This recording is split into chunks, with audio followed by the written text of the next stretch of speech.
You've been told that speaking up, proving yourself, and fighting for attention is the way to be seen, to be valued, to be happy.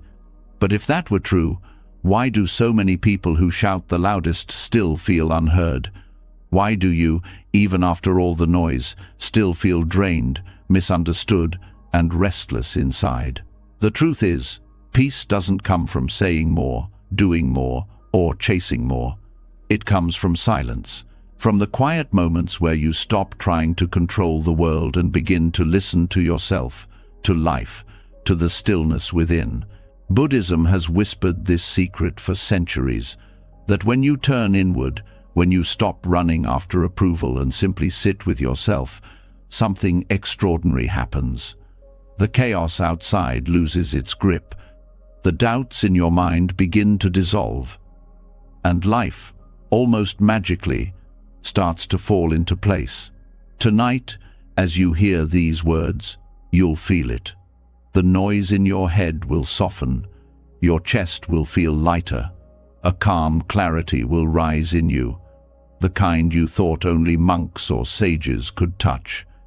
And when you wake tomorrow, you'll see differently, less desperate, more steady, unshaken by what used to disturb you. This isn't just another lesson. This is an invitation, an opening to a new way of being stronger, freer, aligned with something deeper than words. Are you ready to step into that silence? Let's begin. Silence is often mistaken for weakness, for giving up, for letting the world trample over you. But that's a lie. Real silence, the kind that comes from inner strength and not from fear, is one of the most powerful forces you can ever discover. It is not about retreating in shame. It is about refusing to feed the fire that burns you. When you stay still instead of rushing into arguments, when you refuse to meet aggression with more aggression, something shifts. A different kind of strength rises inside you, the strength of non-resistance. And this strength does not shout. It does not need to. It dissolves conflict without effort, leaving you lighter, calmer, and far more in control than any loud reaction could ever make you. When people try to draw you into their chaos, they thrive on your response. Anger feeds anger, just as fire spreads with fuel. But when you do not resist, when you choose silence, the cycle breaks. Suddenly, the energy they expected to keep burning dies out. The loudness falls flat. The conflict shrinks into nothing, not because you lost, but because you refused to play the game. This is the silent power of non-resistance. It does not destroy the other person. It transforms you. It turns an external storm into inner balance. Think about the way water behaves when faced with force. Strike it with your hand, and it does not resist. It simply moves aside, returning to stillness the moment you withdraw. It cannot be cut, cannot be held down, cannot be destroyed by a sword. Yet over time, it shapes mountains, carves valleys, and wears away stone. This is the model of true power, yielding without collapsing, allowing without surrendering your essence. Buddhism teaches this not as passivity but as wisdom. To resist everything is to exhaust yourself against forces you cannot control. To stop resisting is to discover a freedom that cannot be stolen. In the noise of daily life, you may find yourself pulled into endless battles, small arguments, subtle competitions, unspoken rivalries. At work, someone criticizes you unfairly. At home, a loved one lashes out in frustration. Online, strangers pour anger into comments. Every instinct pushes you to defend, to justify, to retaliate.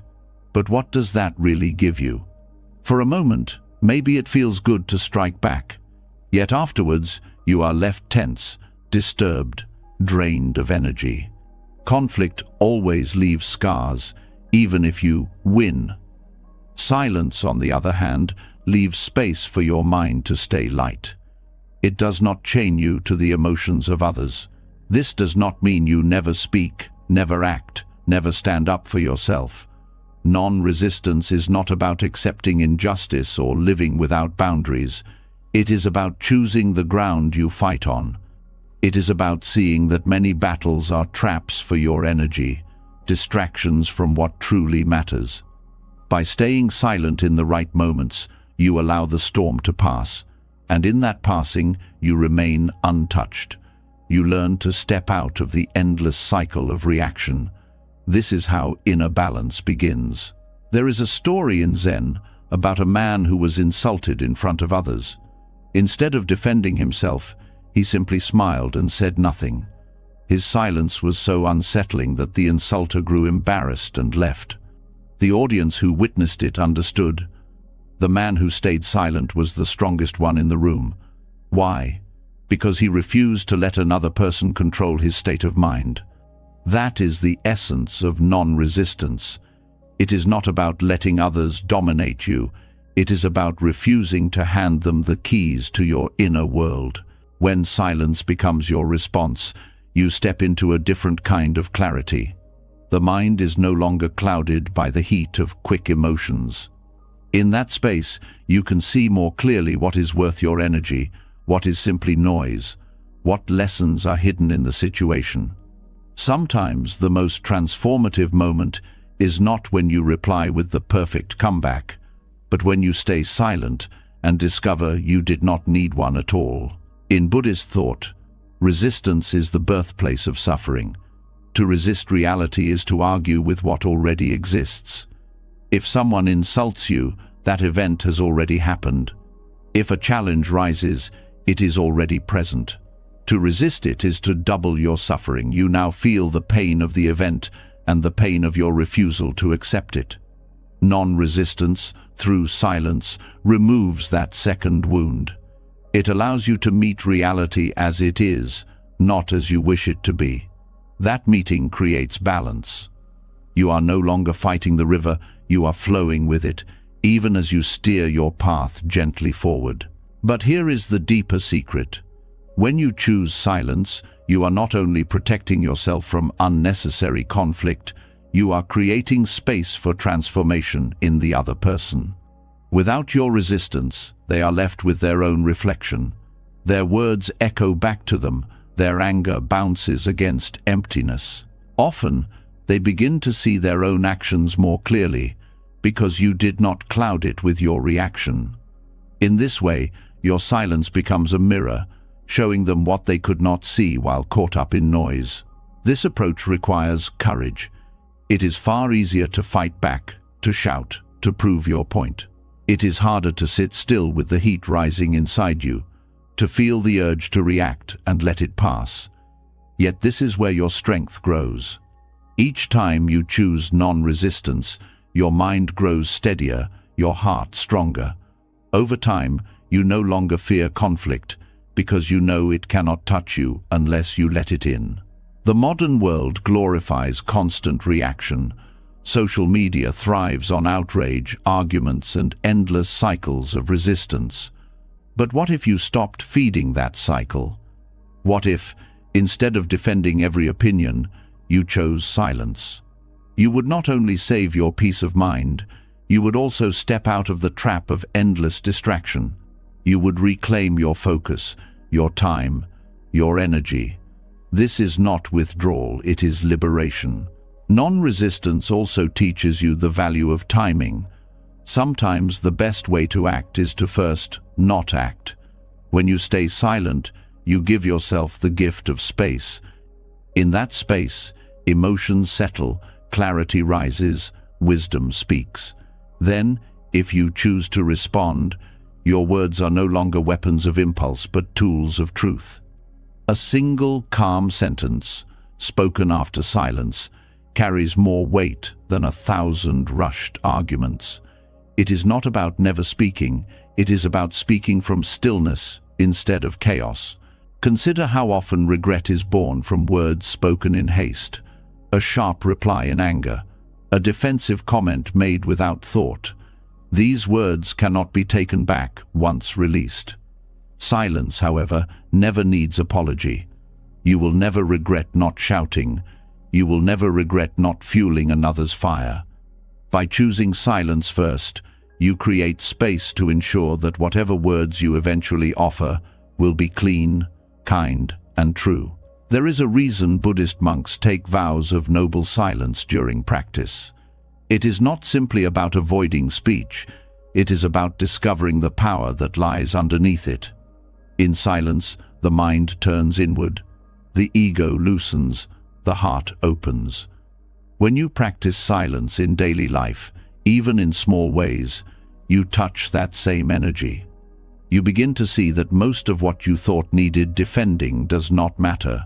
Your dignity is not in how loudly you argue, it is in how calmly you hold yourself. When you no longer resist every insult, every misunderstanding, every challenge, you discover a kind of freedom that feels almost unshakable. It is as if the world still moves around you, storms still come, but at the center of it all, there is a still point, a quiet flame that does not flicker. That flame is your awareness, untouched by the noise. It is always there, waiting for you to return to it. Silence is the doorway back. And from that doorway, a new kind of life begins to unfold. A life where conflict no longer controls you. A life where peace is not something you chase outside, but something that grows naturally inside.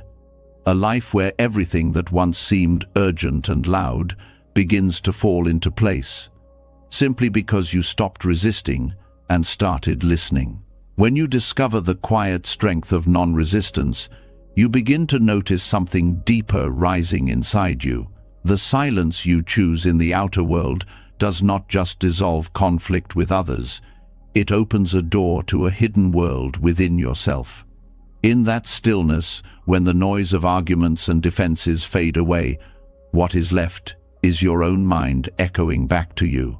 The thoughts you often drown out with distractions, the emotions you bury under endless reactions, the patterns you never pause to observe, they all surface when you are silent.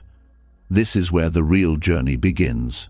Listening to the echo of your own mind is not the same as thinking harder. Thinking is what keeps most people trapped. They move from one thought to the next, pulled into loops of judgment, regret, and worry.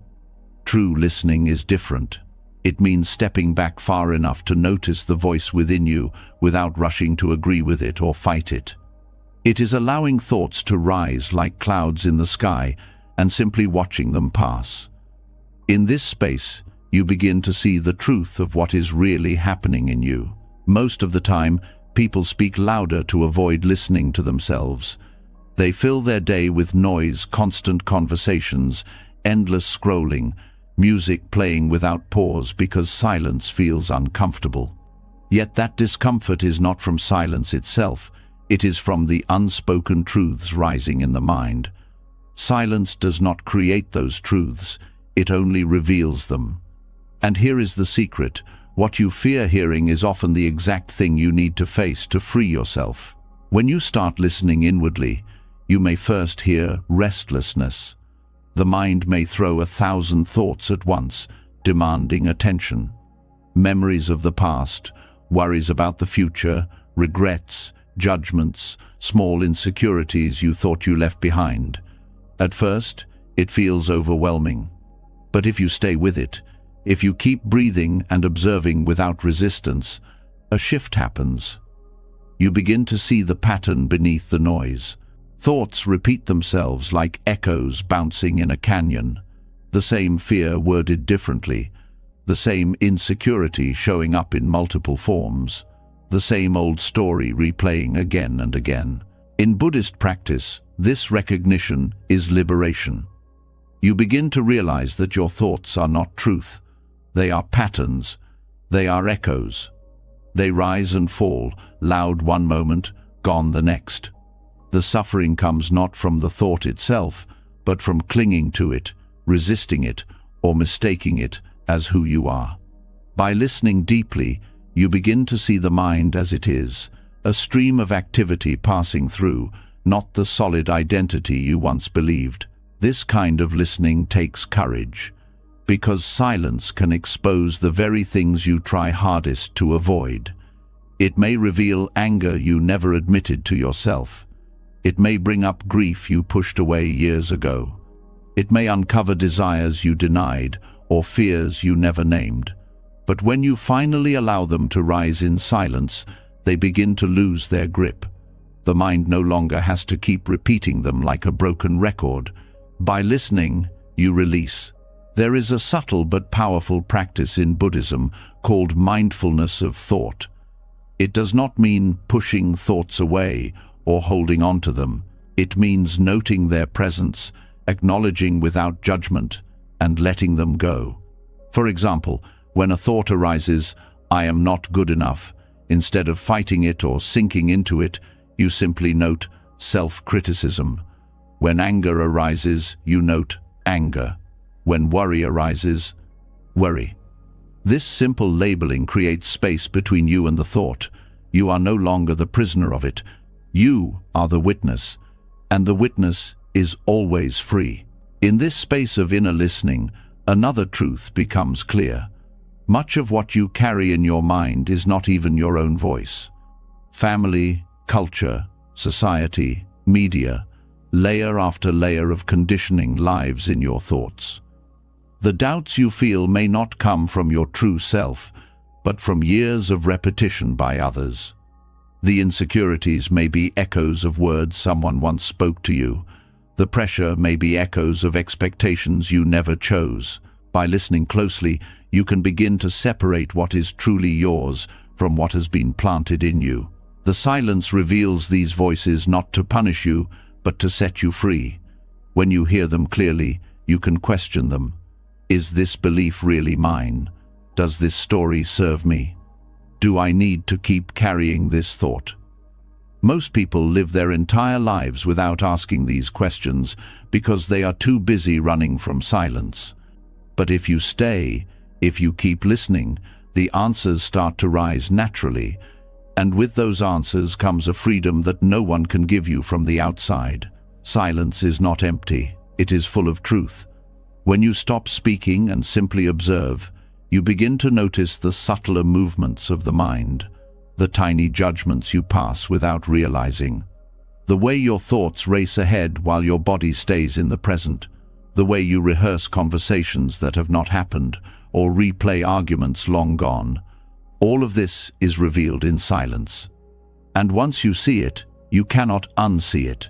This awareness is the beginning of wisdom. Listening to your own mind also shows you how restless it really is. Many people believe they are calm until they sit in silence. Then they realize how quickly the mind jumps, how unwilling it is to stay still. This realization is humbling, but it is also powerful. Because once you see the restlessness, you can begin to train it. You can gently bring it back to the breath, to the present, to awareness. And slowly, like a wild horse being tamed, the mind begins to settle. The echo of your thoughts is not always negative. In silence, you also begin to hear creativity that was drowned out before. Ideas surface that you never noticed in the noise. Intuitions become clearer. Insights that felt blocked suddenly open. Silence is the soil where new growth happens because it gives your inner voice space to breathe. This is why many great thinkers, writers, and spiritual teachers valued solitude, not to escape the world, but to hear more deeply. There is a phrase in Zen, "Silence is the language of truth." Words can twist, justify, argue, and hide, but silence reveals. In silence, your mind shows you what it has been hiding beneath the surface. And when you are willing to look, you gain a power that cannot be shaken by others. You are no longer afraid of your own thoughts. You know them, you face them, you understand them. Over time, this practice changes your entire relationship with yourself. Instead of fearing silence, you begin to crave it. Instead of running from your mind, you turn toward it. And in doing so, you begin to discover layers of yourself that had always been waiting beneath the noise. Not the reactive, restless self that clings to every passing thought, but the deeper awareness that watches silently, patiently, without judgment. That awareness is who you truly are. When you learn to listen inwardly, the outer world also changes. You stop being so easily triggered by others because you understand the echoes in your own mind. You see anger not as truth but as a passing storm. You see fear not as reality but as an echo of the past. And this same compassion you give yourself extends outward. When you hear the echoes in your own mind, you begin to hear the echoes in others. You realize they too are trapped in loops of thought, in patterns they may not see, and instead of reacting to them with judgment, you respond with patience, because you understand the struggle from within.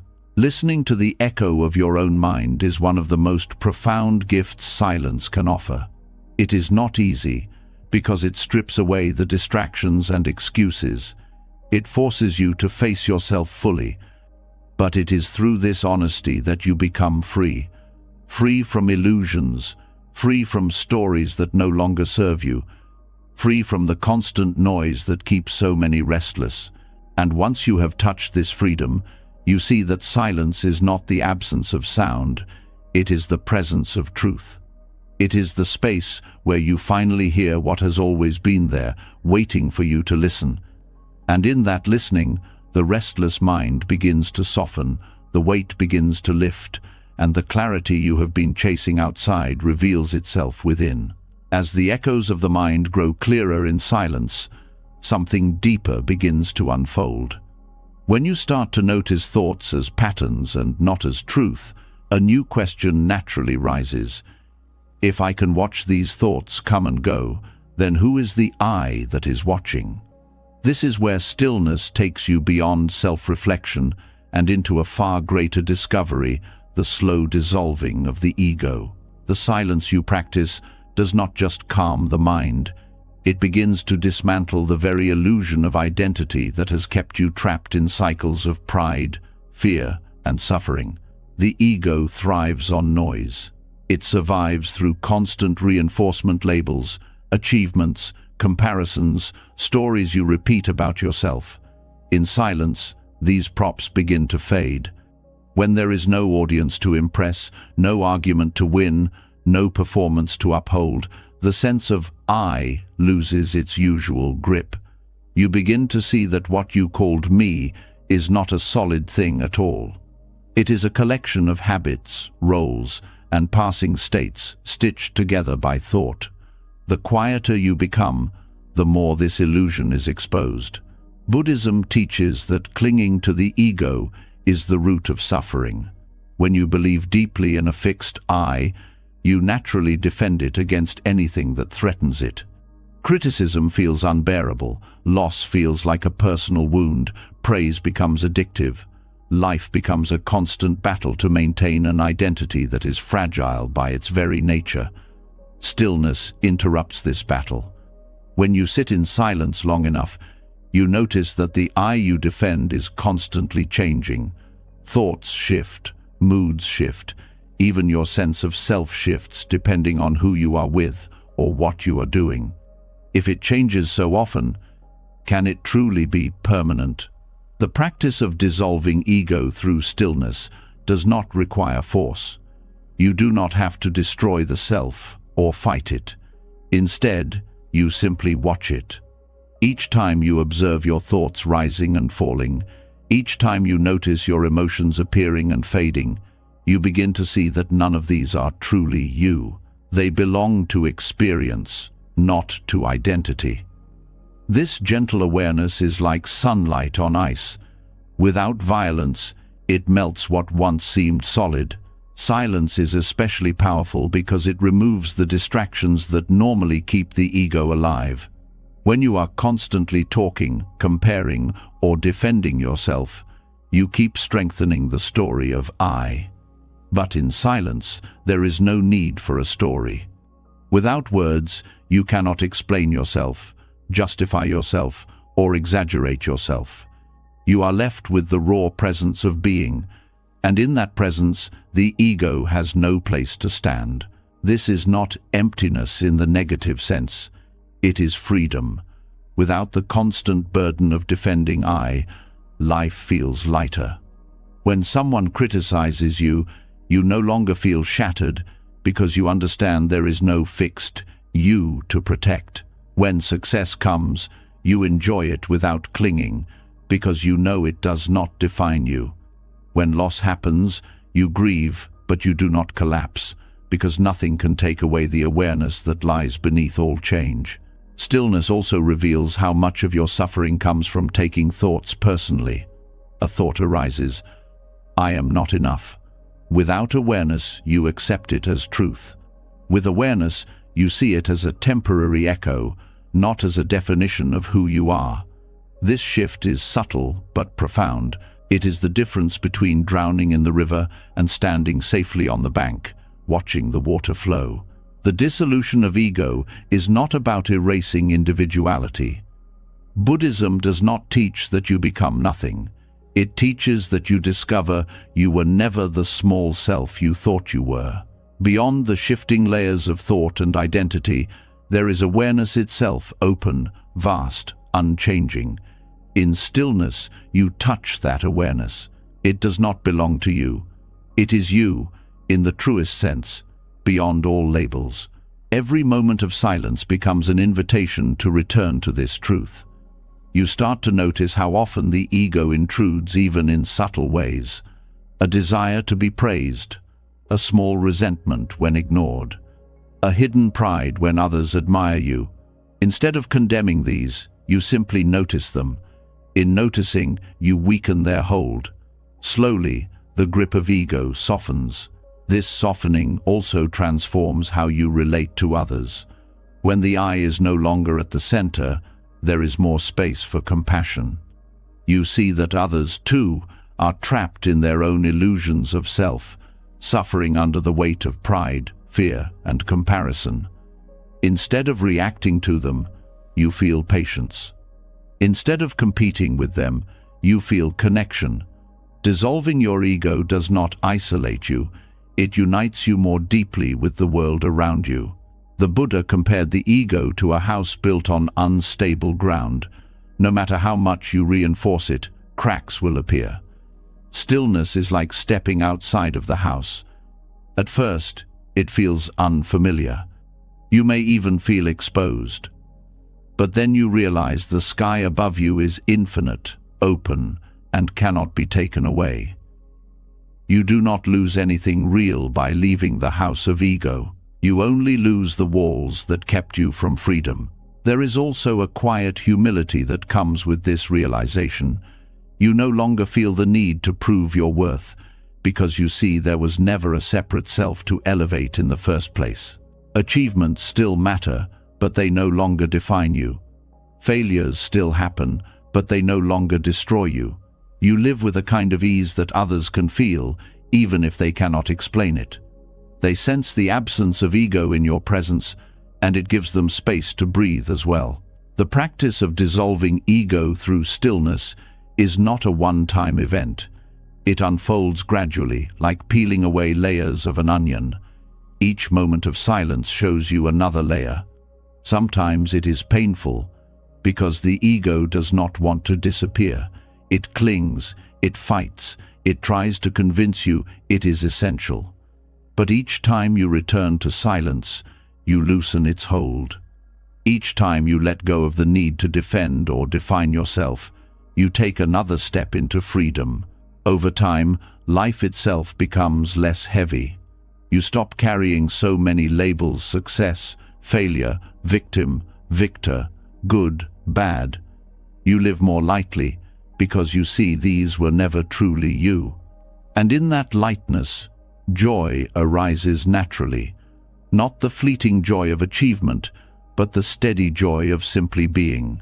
When the ego dissolves, even partially, the world appears different. Colors seem brighter. Relationships feel less strained. Moments that once felt ordinary take on new depth. Because without the filter of ego, you see reality more clearly. You see people as they are, not as mirrors for your own identity. You see events as they are, not as threats or validations of me. The silence that began as a refuge from conflict becomes something greater, a gateway to liberation. It is here that the Buddhist teaching of no self is no longer just a concept, but a lived experience. You understand directly that the I you defended for so long was never solid. You see through the illusion, and in that seeing, you are free. And from this freedom, everything begins to align in a way you could not force before. Decisions feel clearer because they are not clouded by ego. Relationships become easier because you are not entangled in proving yourself. Life flows more naturally because you are no longer resisting reality with the fragile armor of I. This is the gift of silence and stillness, not just peace, but the unraveling of the illusion that caused suffering in the first place. To sit quietly and turn inward is not to withdraw from life. It is to step into life more fully, without the distortion of ego. And when that happens, what once felt heavy becomes light, what once felt confusing becomes clear, and what once felt empty becomes complete. When the illusion of ego begins to fade through stillness, something even more profound comes into view. Without the constant noise of defending or proving yourself, silence becomes like a clear lake, reflecting everything back without distortion. In this clarity, you start to see not only your thoughts and emotions, but also the hidden consequences of the choices you've made. Every action, every word, every intention leaves behind a trace. In silence, those traces surface, showing you the fruits of your past more vividly than any spoken confession ever could. This is where silence reveals itself as a mirror of karma. Karma is not some mystical punishment waiting for you in another life. It is the natural unfolding of cause and effect in this very moment. What you do plants seeds, and those seeds ripen into experiences, sometimes immediately, sometimes years later. But most of the time, people move too quickly, talk too much, or distract themselves so heavily that they never notice the subtle ripening of those seeds. Silence strips away the distractions. When you are still, you feel the results of your past actions more clearly, both the harmony and the unrest they have created within you. In silence, you begin to recognize patterns. Perhaps you notice that when you sit quietly, a deep unease rises, an echo of choices made out of anger or selfishness. Or maybe a lightness surfaces, the fruit of kindness given freely in the past. Words can hide these patterns, excuses, justifications, endless explanations, but silence does not let you hide. It reflects everything back with brutal honesty and tender clarity at the same time. This reflection is not meant to condemn you. Buddhism teaches that karma is not about judgment, it is about learning. When silence reveals the weight of your past actions, it is offering you a chance to see the truth and choose differently moving forward. The discomfort you feel in stillness is not punishment, it is insight. It shows you the cost of certain choices, the way they echo long after the moment has passed. And once you see clearly, you have the power to change. For example, someone who constantly speaks harshly may never notice the damage they cause because they drown their conscience in more words. But when they practice silence, the mirror shows them the tension in their body, the restlessness in their mind, the subtle guilt that had been buried. This is karma ripening not as an external punishment, but as the natural fruit of their own actions. Silence brings it into awareness, so it can no longer be ignored. On the other hand, someone who has practiced generosity and kindness will find in silence a sense of ease. Their mind will rest more naturally, their heart will feel lighter. This too is karma, the sweet fruit of wholesome actions revealing itself in quiet moments. Words may not capture this peace, but silence makes it unmistakable. The mirror of karma is especially powerful because it reveals not just what you did, but the intention behind it. Two people may perform the same outward action, but with different motives, the karmic seeds they plant are completely different. In silence, you begin to notice the subtle intentions behind your choices. Were you giving to be seen as good or to genuinely help? Were you speaking to uplift or to control? These subtleties are often missed in the rush of daily life, but silence makes them visible. Stillness also reveals how karma is not only individual but also collective. When you sit quietly, you may notice how much of your restlessness is inherited patterns from family, culture, or community. Actions ripple across relationships and generations. The unspoken energy in a room carries the weight of countless past actions. Silence tunes you into these ripples. You begin to feel how deeply interconnected your life is with others, how no choice is truly isolated. This awareness transforms the way you live. When you see that every action leaves an imprint, you begin to choose more carefully. When silence shows you the fruits of anger, you hesitate before planting another seed of it. When silence reveals the peace that comes from kindness, you are inspired to nurture it more. Silence does not just reflect karma, it becomes the ground where wisdom grows, where you learn to act in ways that create harmony rather than suffering. The mirror of karma also humbles you. In daily life, it is easy to believe you can control appearances, that you can shape how others see you through words and gestures. But in silence, none of that matters. What rises within you is beyond performance. The unease, the peace, the restlessness, the clarity, they all reflect the truth of how you have lived, not the mask you have worn. This realization can be sobering, but it is also freeing. You no longer waste energy on appearances. You focus instead on genuine transformation, knowing that karma is written not in words but in the fabric of your being. Buddhist teachings often speak of mindfulness as the key to breaking the cycle of karma. By being fully present in your actions, you stop planting seeds blindly. Silence sharpens this mindfulness. It forces you to slow down, to feel the weight of your choices, to see clearly the direction they lead. Over time, you become less reactive, less careless, more intentional. And with intention comes freedom, the freedom to plant seeds of peace instead of suffering. One of the most striking things silence teaches about karma is impermanence. No matter how heavy the consequences of your past actions feel, they are not permanent. Karma ripens, it passes, it changes. Silence allows you to witness this process in real time. A painful memory may arise, bringing discomfort, but if you stay still, you notice it eventually fades. A joyful memory may bring warmth, but it too passes. The mirror shows you not only the results of your past, but also their impermanence, teaching you not to cling or despair. In this way, silence becomes both a teacher and a healer. It shows you the wounds left by past actions, but it also shows you they can heal. It shows you the pain of unskillful choices, but it also gives you the clarity to choose differently now. Each moment of silence is an opportunity to shift your karma, to plant new seeds with awareness instead of blindness. Over time, this practice reshapes your entire relationship with life. You stop seeing karma as something abstract or far away. You see it unfolding in your own body, mind, and relationships every day. The tension you feel is karma. The peace you feel is karma. The opportunities that open or close are karma. And by being silent enough to notice, you learn to live with greater care and wisdom.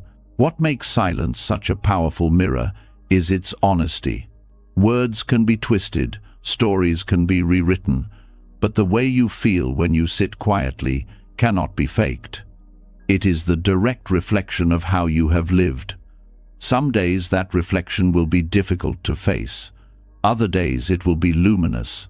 Both are necessary because both teach you. When you embrace silence as a mirror of karma, You stop fearing the truth of yourself. You understand that everything you see is simply cause and effect, and that each moment gives you a chance to plant something new. This removes the heaviness of guilt and the arrogance of pride. It leaves you with something far more valuable, the clarity to live consciously, to act with awareness, and to trust that the seeds you plant today will shape a more peaceful tomorrow. And from this clarity, a deeper stillness begins to form. You no longer run from silence, because you know it is the place where truth reveals itself. You no longer run from karma, because you see it not as punishment but as guidance. And as this understanding deepens, you begin to live with a balance that is unshaken by the past, unburdened by fear, and open to the freedom that silence continually offers. When silence becomes a mirror of karma, the truth of your past unfolds before you with clarity. You see how each choice has left an imprint, how every intention carries weight, how nothing disappears without consequence. This awareness is not meant to burden you, but to awaken you, to show you that the same law of cause and effect that shaped your restlessness can also shape your freedom. And it is here that presence reveals its secret power, the ability to turn agitation into calm, to refine anxiety into balance. What feels heavy and restless can be transformed, not by escaping it, not by resisting it, but by meeting it fully in awareness. This is the alchemy of presence. Restlessness is one of the most common experiences in the modern mind. The constant pull of distractions, the endless stream of demands, the lingering unease of unresolved emotions, all create a background noise that never seems to stop. For many, silence feels unbearable at first because it exposes this restlessness. But Buddhism teaches that this exposure is a gift, not a curse. The very act of noticing your agitation is the first step in transforming it. What you bring into awareness begins to shift, while what you ignore only grows stronger. Presence is not about controlling the mind or forcing it to be still. It is about directing your attention fully into the moment, letting awareness settle where the body and breath already exist. The anxious mind wants to scatter into memories of the past, into fears of the future, into endless mental rehearsals. Presence calls it back home. Each time you return to the sensation of breath, each time you anchor your awareness in the now, you are performing a subtle alchemy. You are turning the lead of restlessness into the gold of stillness. This process begins with recognition. Anxiety often feels overwhelming because we mistake it for reality itself. We feel restless and believe something outside must be wrong, that something must be solved immediately. But when you rest in presence, you begin to see restlessness as simply a state of the mind. It is not permanent, it is not identity, it is not truth. It is a passing condition that arises and falls like waves. This shift in perspective loosens its grip immediately. The body becomes an important doorway in this alchemy. Restlessness lives in physical sensations, a tight chest, a shallow breath, a nervous twitch in the hands. By bringing awareness directly to these sensations without judgment, you stop fueling them with more stories. Instead of thinking, "I am anxious," you notice tightness in the chest, warmth in the face, quickened breath. This language of observation interrupts the cycle of identification. You are no longer lost in the restlessness. You are watching it. And in that watching, it begins to soften. Presence is also about patience. Anxiety feeds on urgency, on the belief that everything must be solved immediately. When you sit in awareness, you teach the mind a different rhythm. You show yourself that not every discomfort requires immediate reaction. Some storms pass on their own when you do not chase them. This patience is not passive, it is active training of the heart to remain steady in the face of unease. Each time you stay present with discomfort, you strengthen your capacity for equanimity. Equanimity is the natural fruit of presence. It is the quality of being balanced, steady, and unshaken, no matter what arises. It does not mean you feel nothing, it means you are not controlled by what you feel.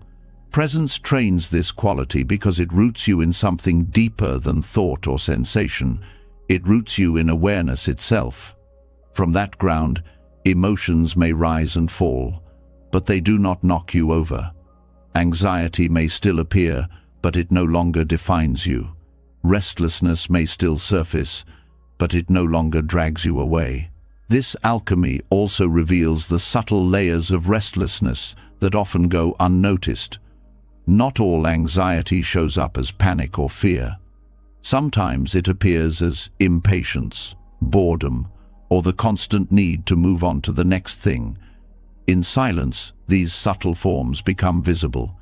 You notice the urge to pick up your phone for no reason, the discomfort of simply sitting with yourself, the impulse to fill every gap with noise or activity. Each of these is restlessness in disguise. By bringing them into awareness, you begin to dismantle them piece by piece. Breath becomes a powerful ally in this process. Unlike thoughts, the breath is always here, always moving, always offering a rhythm that connects body and mind. When restlessness arises, returning to the breath is like returning to a stable anchor in the middle of a storm. You do not need to control it, only observe it rising, falling, expanding, softening. As the breath steadies, the mind often follows. Presence through breath is one of the simplest yet most profound ways to transmute anxiety into calm. The practice of presence also challenges the habit of escape. Many people cope with restlessness by running from it through distraction, consumption, or constant activity. But escape never resolves the root, it only postpones it. In silence, you learn the courage to stay. To sit with the discomfort long enough to see that it is not permanent, long enough to realize that you are larger than the restlessness itself. This realization is transformative. It shifts you from being a victim of anxiety to being a witness of it, and eventually a master over it. Stillness does not mean the absence of movement, but the presence of balance. A lake can hold ripples and yet remain still in its essence. In the same way, your mind can hold passing thoughts and emotions while your awareness remains steady beneath them. This is the essence of equanimity, an inner stillness that is not destroyed by the activity of life. And it is cultivated not through escape, but through full presence. Over time, this practice begins to change your daily life in subtle but powerful ways. The conversations that once left you anxious no longer disturb you as deeply. The tasks that once felt overwhelming become manageable because you meet them one moment at a time instead of drowning in the weight of them all at once. The future that once filled you with fear loses its grip because you no longer live in it. You live here, now, where fear has no fuel. Presence also deepens your connection with others. Anxiety often creates a wall between you and the people around you, pulling you into your own racing mind. But when you are present, you listen more deeply. You see others more clearly. You respond with patience rather than reactivity. This shift not only transforms your own restlessness, but also softens the restlessness in those around you. Presence is contagious. Your calm becomes a quiet invitation for others to settle as well. The alchemy of presence is not dramatic or loud. It works slowly, like a gentle flame that transforms metal into something new. Each moment you return to awareness, you are reshaping your relationship with the mind. Each time you choose to stay rather than escape, you are transmuting anxiety into equanimity. Over days, months, and years, this transformation becomes profound. The restless person you once were fades, replaced by a steadiness that feels unshakable. This is why stillness is not passive, but deeply active.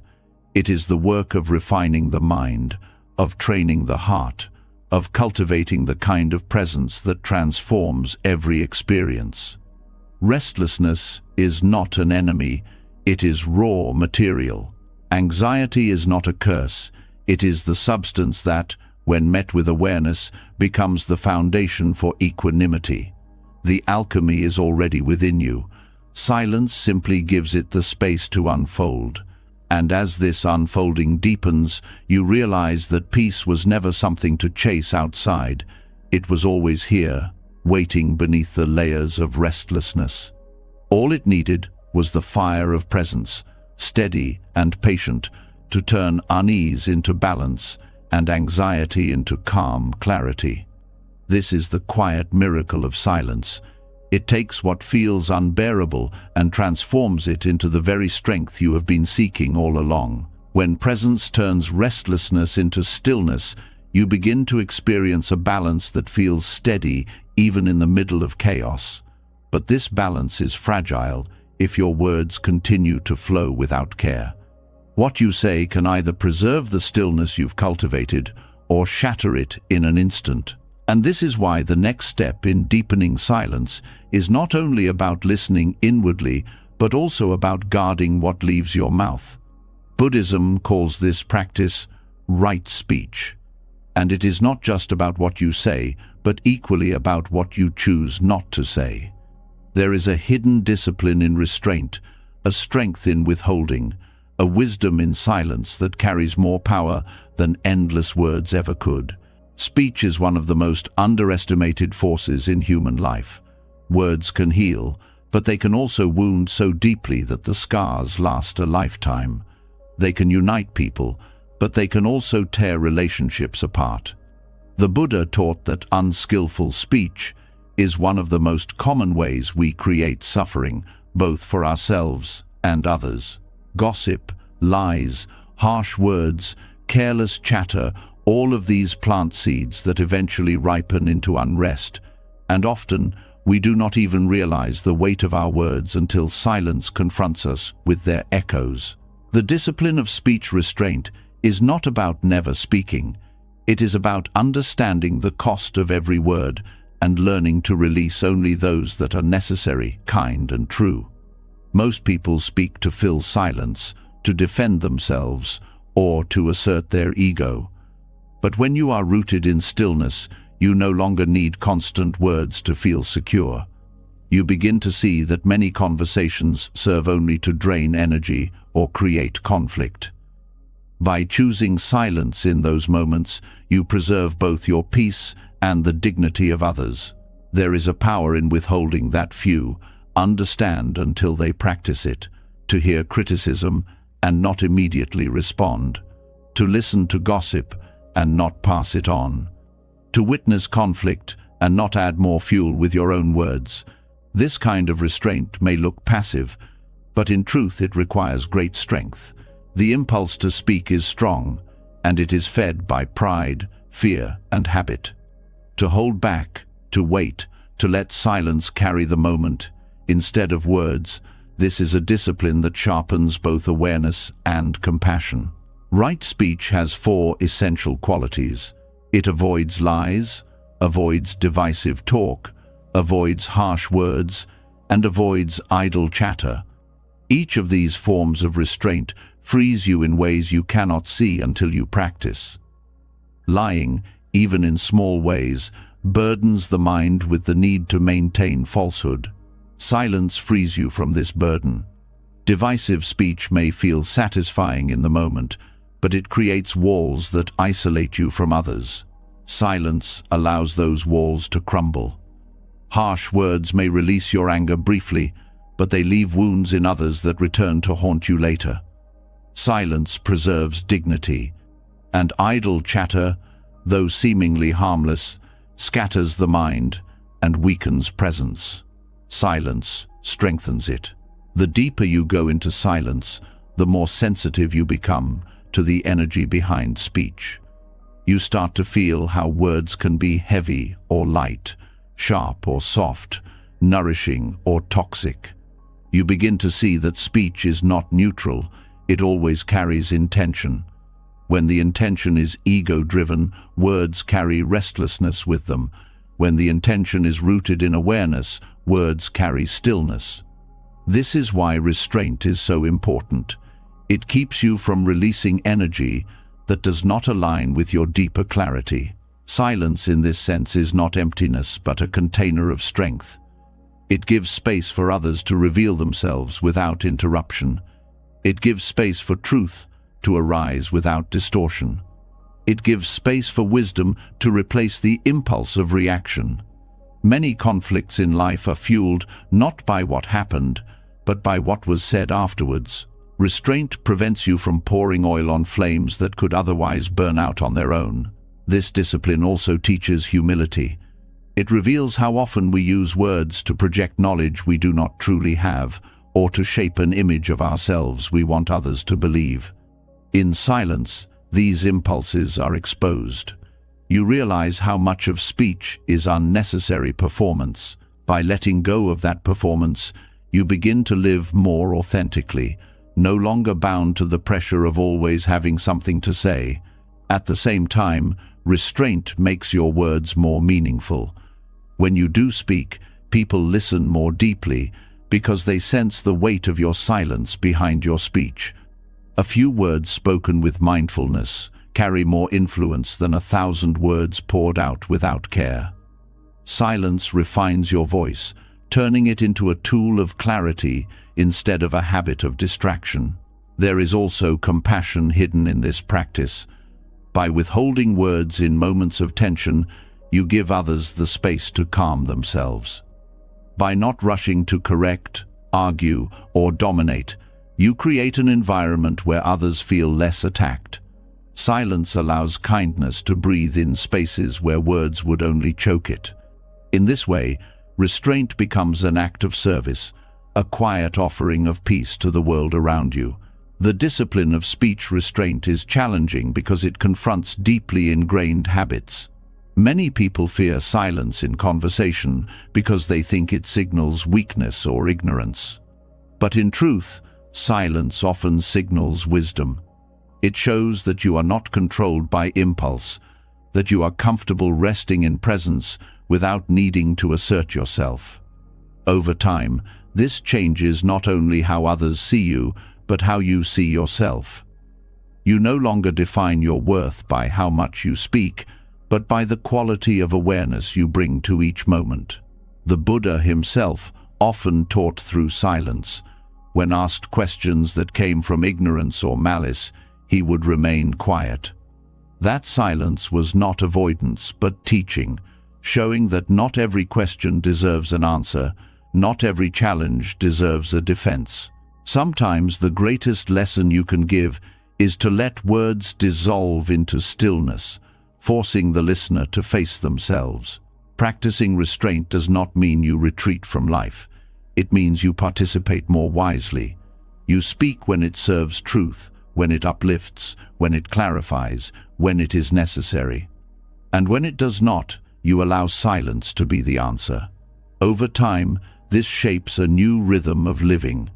Conversations become lighter, relationships become deeper, conflicts become fewer, because the energy you release into the world through words is aligned with awareness, not with ego. This hidden discipline is a form of freedom. Without it, you are bound by every impulse to speak, every urge to respond, every habit of filling space with sound. With it, you are free to choose, free to preserve your peace, free to let silence speak when words would only harm, free to shape speech into something sacred rather than careless. As you live more deeply in this way, you begin to understand why Buddhism places so much emphasis on right speech.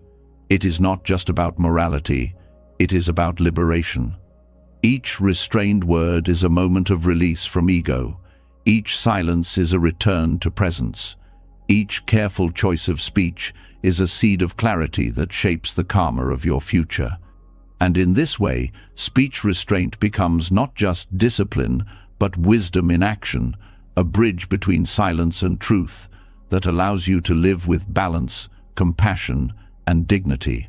When the discipline of speech restraint begins to take root, a new clarity unfolds. You begin to see how much harm can be prevented by holding back words that do not serve truth or kindness. But silence is not only about what you withhold from the world, it is also about what you cultivate within yourself. The stillness you protect in your own mind becomes more than personal relief. It becomes a gift to others. This is where the deeper lesson reveals itself. That focusing on yourself, tending to your own inner state, is not selfishness, but compassion in its highest form. Most people are taught to place others first, to sacrifice endlessly, to pour themselves out until nothing is left. While generosity is noble, without inner balance, it often turns into resentment, exhaustion, or subtle forms of control. Buddhism teaches that true compassion begins at home, within the quiet tending of one's own mind. When your inner world is clouded with anger, fear, or endless agitation, what you give to others carries that same energy. But when your inner world is calm, steady, and rooted in silence, your presence itself becomes medicine for those around you. The mind is not an isolated organ. It radiates into every interaction, every conversation, every relationship. Walk into a room full of tension, and you will feel it immediately, even if no one speaks. This is the silent exchange of energy that takes place between people. If your own mind is restless, you add restlessness to the collective.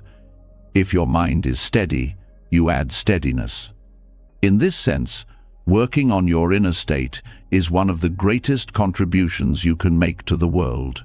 Silence becomes compassion when it stops you from adding more noise to a noisy world. Each moment you choose to return inward rather than spill your unprocessed emotions outward, you reduce the burden of suffering around you. It may not look dramatic from the outside, no speeches, no heroic gestures, but its impact is profound. A calm person in the midst of conflict stabilizes everyone nearby. A peaceful presence can lower the tension of an entire room without saying a word. This is why tending to your own silence is not withdrawal but service. It prevents harm before it begins. It turns you into a mirror where others can see their own agitation reflected more clearly. And often, without you saying anything, your steadiness invites them to soften as well. This is compassion in its purest form, helping others not through force or control but through the quiet influence of your own being. Caring for your own mind also ensures that the compassion you offer is sustainable. Without inner work, acts of service often carry hidden motives, seeking approval, avoiding guilt, proving worth. Over time, this drains both you and those you try to help. But when your mind is clear and your heart is balanced, your compassion flows naturally, without demand, without needing anything in return. It becomes as effortless as breathing, because it rises from a place of fullness rather than lack. The Buddha often compared the mind to a garden. If you neglect it, weeds of anger, greed, and delusion grow wild, choking everything. If you tend it carefully, seeds of kindness, patience, and wisdom flourish. To focus on yourself is to garden your own mind, to create fertile soil where wholesome qualities can grow. And just as a well-kept garden nourishes not only the gardener, but also anyone who visits, a well-tended mind nourishes everyone it touches. This practice is not about shutting yourself off from the world, but about refining what you bring into it. Think of how a polluted river poisons every field it waters, while a clean river brings life to everything it touches. Your mind is like that river. When you cleanse it through silence and self-focus, your presence feeds others with peace instead of pollution. Another aspect of this practice is honesty. When you turn inward in silence, you begin to see your own hidden motives, your own subtle patterns of pride or fear. This self-awareness prevents you from projecting them onto others. It is common for people to help outwardly while unconsciously pushing their own unresolved pain onto those they try to serve. By tending to your own mind first, you reduce this projection. You help from a place of clarity, not from hidden wounds. This makes your compassion purer and more trustworthy. Self-focus also protects others from your unprocessed emotions. How often do arguments escalate not because of what was said, but because one person dumped their inner chaos onto another? When you practice silence, you learn to sit with your emotions, to process them inwardly rather than spilling them outwardly. This creates a buffer of kindness for others. They are spared from carrying what you have not yet understood yourself. That restraint is compassion, even if it looks like nothing from the outside. Tending to your own mind is also the most effective way to teach. Words alone rarely convince others to change.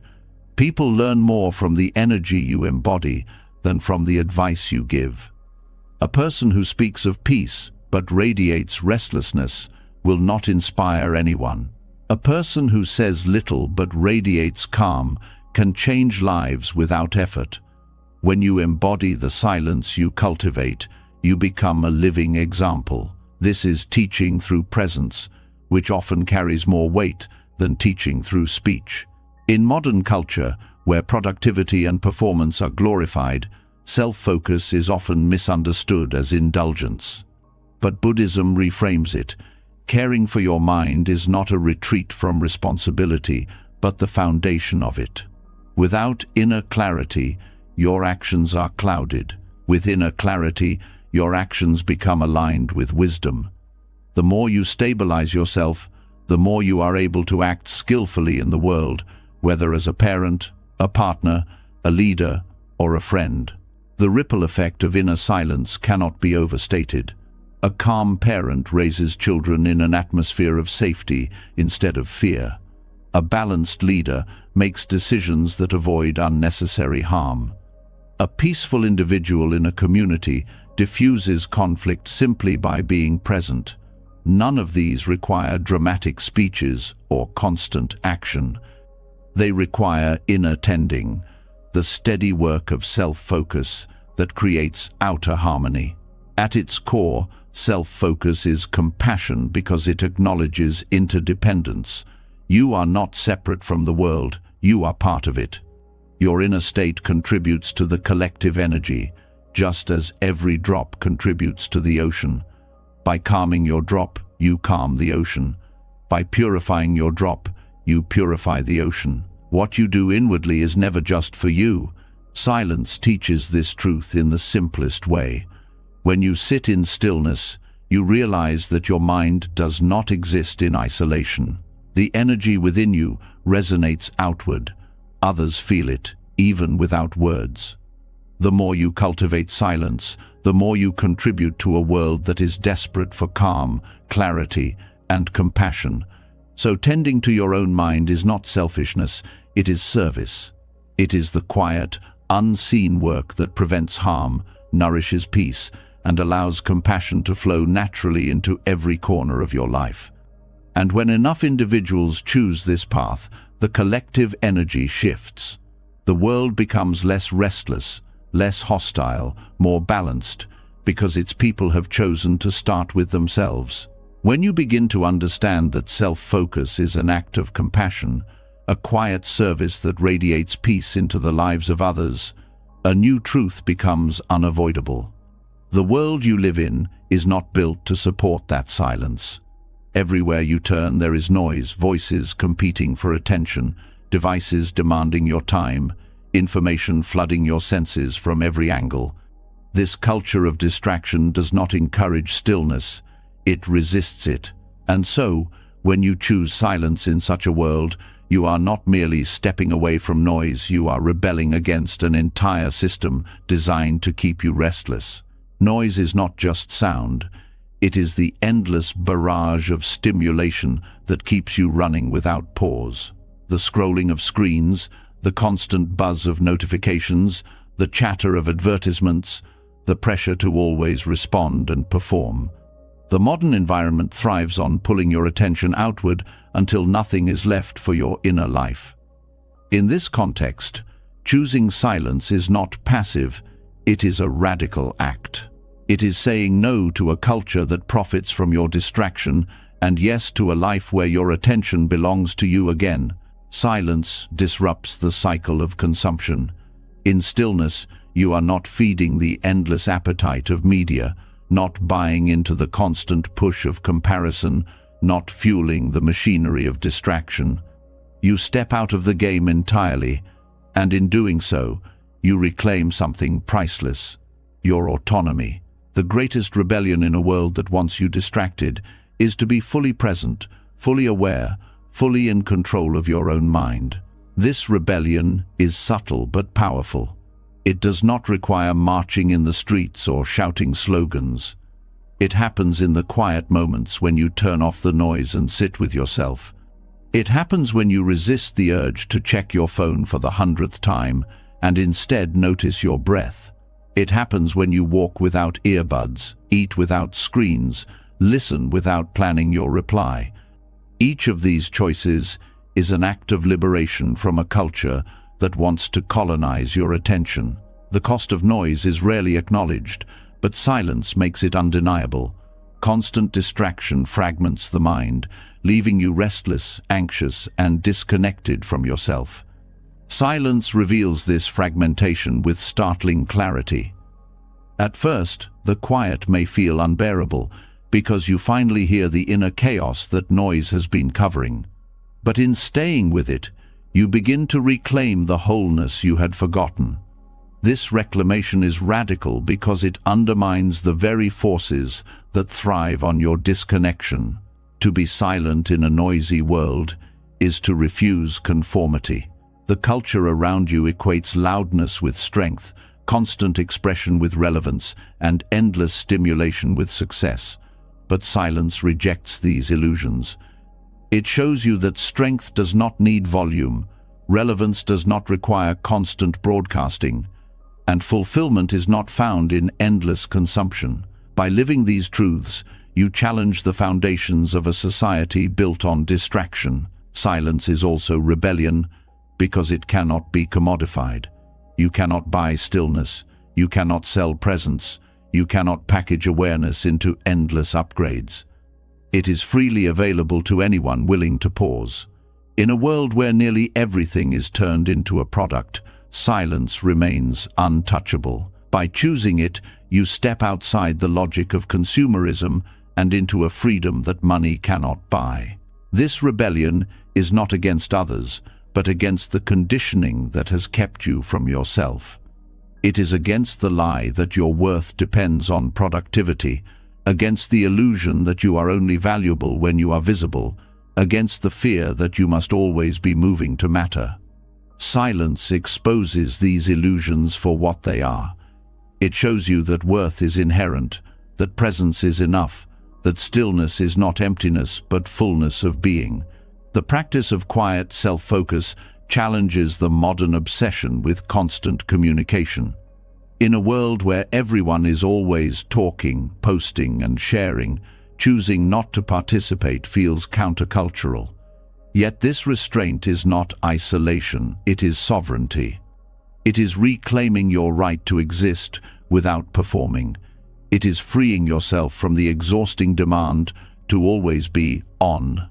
That freedom is revolutionary because it returns your life to you. Silence also becomes a mirror for others. When you choose stillness, people notice. They may not understand it, but they feel the difference. In your calm presence, they sense something they have lost.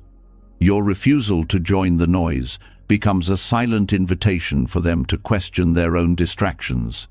This ripple effect is how quiet rebellion spreads, not by force, but by example. There is courage in this choice. Noise is easy, silence is confronting. Distraction numbs, presence exposes. To turn inward requires facing the discomfort that others avoid. It requires strength to resist the pull of constant stimulation and to stand apart from the crowd. But this courage is what makes silence radical. It is not the absence of action. It is the refusal to surrender your mind to forces that profit from keeping you restless. Buddhism has long taught that liberation is found not in chasing what the world offers, but in stepping beyond its illusions. Silence is the modern form of that teaching. To be quiet in a world addicted to noise is to practice liberation in real time.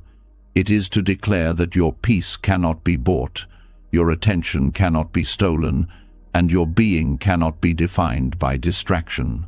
This rebellion has practical effects as well. With silence, your decisions become clearer because they are not clouded by constant influence. Your relationships become deeper because you are truly present rather than half distracted.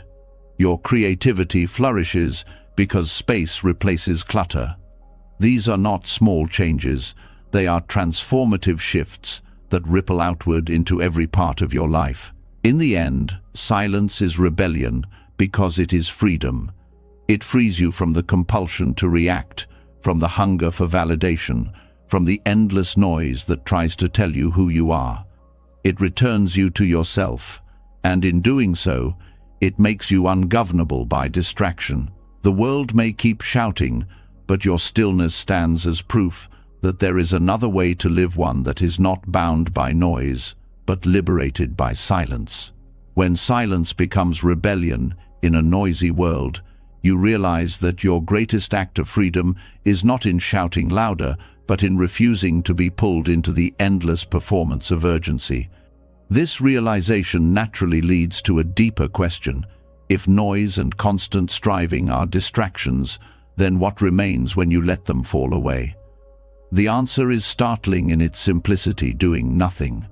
Not the laziness the world warns against, not neglect of life's responsibilities, but a profound practice that Zen calls the art of simply being. It is here, in the space where effort drops away, that life begins to move with you instead of against you. Doing nothing in the Zen sense is not emptiness, but openness. It is a return to the state of allowing, where you stop pushing, forcing, and manipulating life into shapes it resists. This is not passivity, but a different kind of action, one aligned with the natural flow of things. The modern world trains you to measure worth by productivity, by how much you accomplish, by how busy you remain. But when you pause, when you withdraw from the constant need to control, something unexpected happens. Life itself begins to synchronize around you. This art begins with trust. To sit quietly without rushing to fill the space is to trust that existence itself is enough. Most restlessness comes from the belief that you must always be fixing, improving, or proving something. Doing nothing dissolves this illusion. When you let yourself rest fully in the present without demanding it be different, you discover that the moment is already complete. This shift is not intellectual, it is experiential. The stillness itself reveals that peace does not need conditions.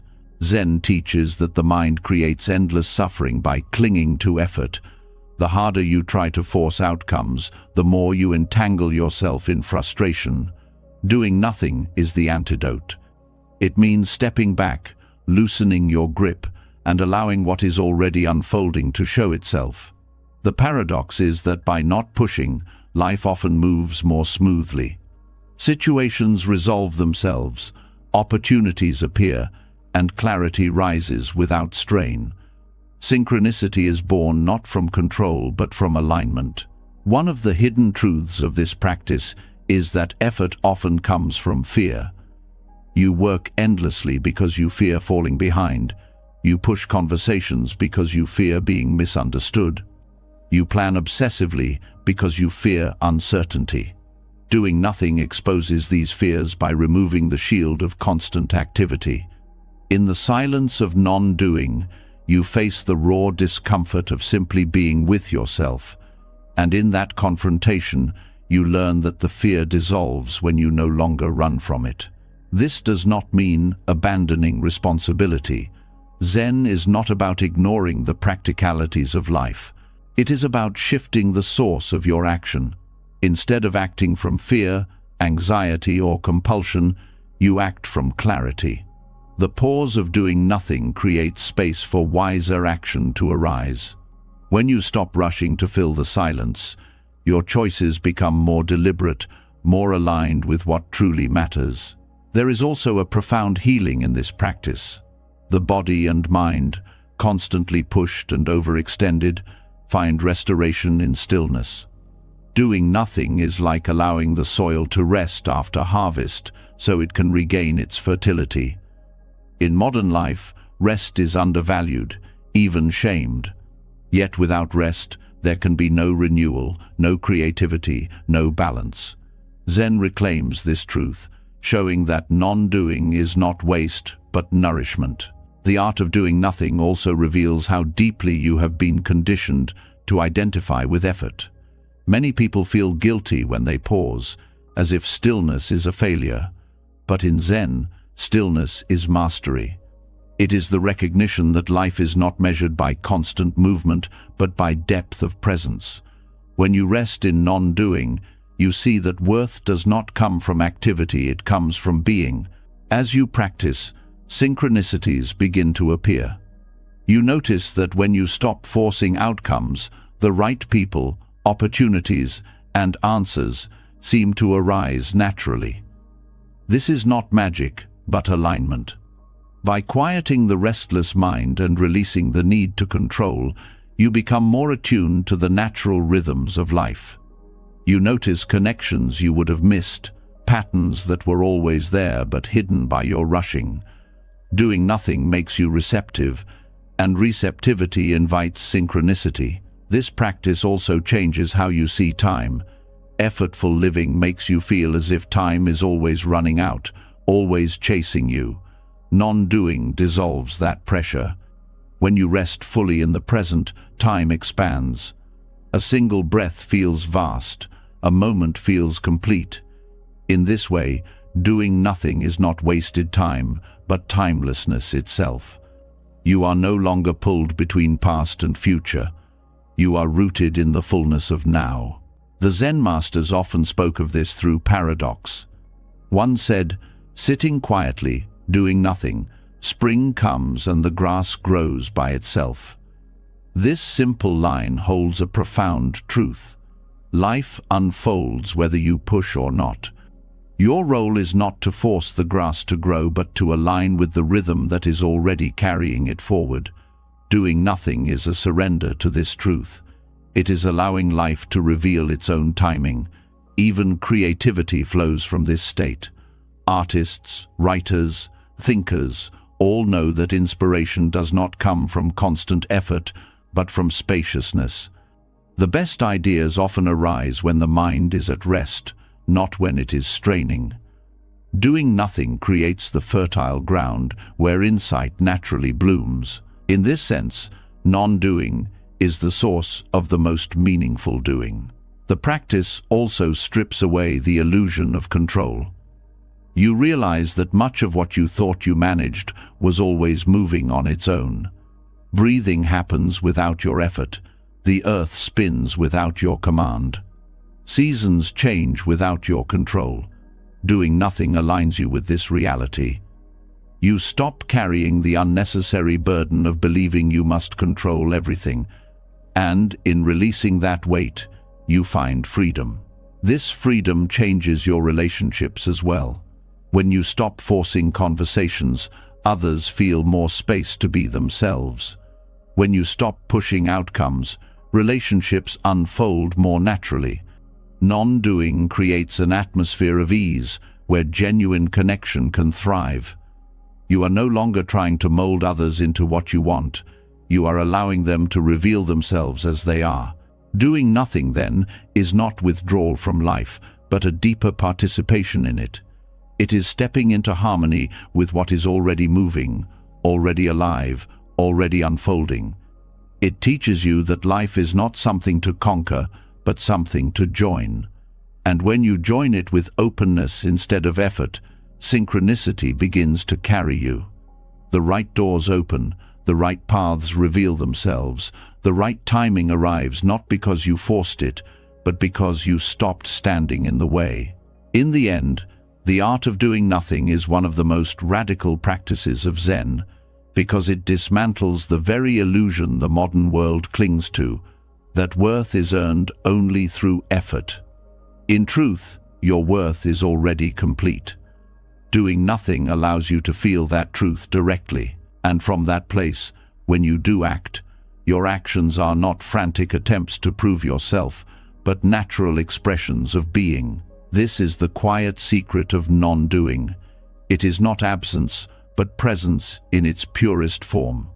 It is not emptiness, but fullness without striving. And when you live this way, life itself begins to feel lighter, clearer, more aligned, as though everything is quietly falling into place, not through force, but through the power of simply being. When the Zen art of doing nothing takes root, you begin to see that letting go of effort does not mean life falls apart.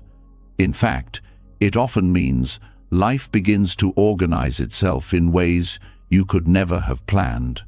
What feels chaotic when you cling tightly becomes fluid when you release control. Non-doing opens a doorway, and through that doorway silence reveals its next gift: space. Not the kind of space measured in distance, but the inner spaciousness that clears the clutter of the mind, making room for life to realign itself with clarity and balance. Silence as space is not absence. It is presence without obstruction. Most of the time, the mind is so packed with noise, thoughts, worries, expectations, that there is no room for truth to arise.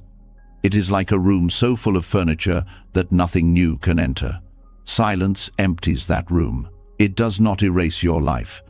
It simply clears enough space for life to breathe, to reorder itself, to show you what truly belongs and what does not. This inner spaciousness is where clarity is born. When the mind is crowded, decisions feel heavy and confusing. You overthink, you second-guess, you analyze endlessly. But when silence opens space within, clarity often arrives on its own, like sunlight streaming into an open field. It does not come because you forced it, but because you made room for it to appear. Many of the answers people spend years searching for arise naturally in stillness, once the mental clutter has been set aside.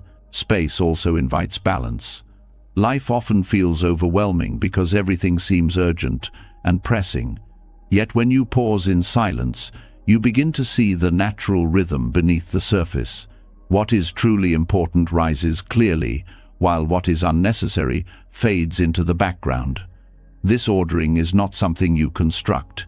It emerges naturally when the noise subsides. The spacious mind knows intuitively what to prioritize, because it is no longer clouded by constant distraction. In Buddhism, this spaciousness is connected to the practice of letting go. The more tightly you hold to plans, identities, and outcomes, the more suffocated your mind becomes. Silence loosens your grip. It creates room for change, room for possibility, room for the unexpected. In this openness, life rearranges itself. What once felt like a crisis may reveal itself as an opportunity. What once felt unbearable may dissolve into insignificance. Space allows you to see beyond the narrow perspective of control. This inner openness also transforms relationships. When your mind is crowded, you project your noise onto others. You listen not to hear but to reply. You see people through the filter of your expectations. But when you cultivate silence as space, you approach others with a clearer presence. You hear them more deeply, without rushing to impose your own agenda. This creates a sense of safety, allowing genuine connection to flourish. In this way, your inner spaciousness becomes a gift that reshapes the outer world. Spaciousness also reveals how little needs to be forced. When you release control, life often arranges itself more harmoniously than your plans ever could. The right opportunities come at the right time. Obstacles dissolve when you stop pushing against them. Relationships settle into their natural balance. This is not passivity, but alignment, trusting that when you create the space, life itself knows how to flow into order. There is also healing in this practice. Many inner wounds fester because the mind is too crowded to process them. Pain is avoided, buried under distractions, numbed by constant activity. Silence gives space for these wounds to surface gently. By allowing them to rise without resistance, you give them the room they need to heal. Just as a wound needs air to close, the heart needs space to release. In silence, what was once suffocating begins to loosen its hold. Inner space is also essential for creativity. No innovation, no deep insight, no great work of art has ever come from a mind overwhelmed by noise. Creativity requires emptiness, a gap where something new can arise. Silence provides that gap. When you are not filling every moment with sound or thought, inspiration has room to enter. This is why so many profound ideas surface during still moments, walking quietly, sitting in nature, resting in meditation. Space is the soil where creativity takes root. Cultivating space also reshapes how you move through time. Normally, the mind is trapped in past regrets or future worries, leaving no room for the present to be felt. Silence opens the present wide, giving it space to breathe. Time slows, not because the clock has changed, but because you are no longer rushing past each moment. In this spaciousness, even ordinary activities, breathing, walking, sipping tea, take on a depth you never noticed before. In Zen, there is an understanding that spaciousness is the natural state of mind. The noise and clutter are temporary disturbances, like clouds covering the sky. When silence clears them away, the vast openness is revealed, not something new, but something that was always there. This realization is liberating. You begin to see that you do not need to manufacture peace. You only need to make room for it to emerge. The practice of silence as space also exposes the futility of control. Life cannot be micromanaged into perfection. The more you try to hold everything tightly, the more fragile it becomes. But when you create space, life has room to adjust itself. Just as water finds its own level when poured into a container, life finds its own balance when given space. Your role is not to force but to allow, not to dominate but to create the conditions for harmony. This openness shifts your sense of identity as well.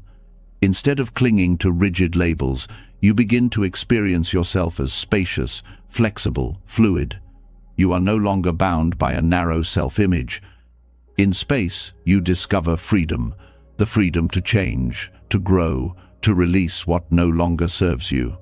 This freedom radiates into every area of life, making you more resilient, adaptable, and at peace.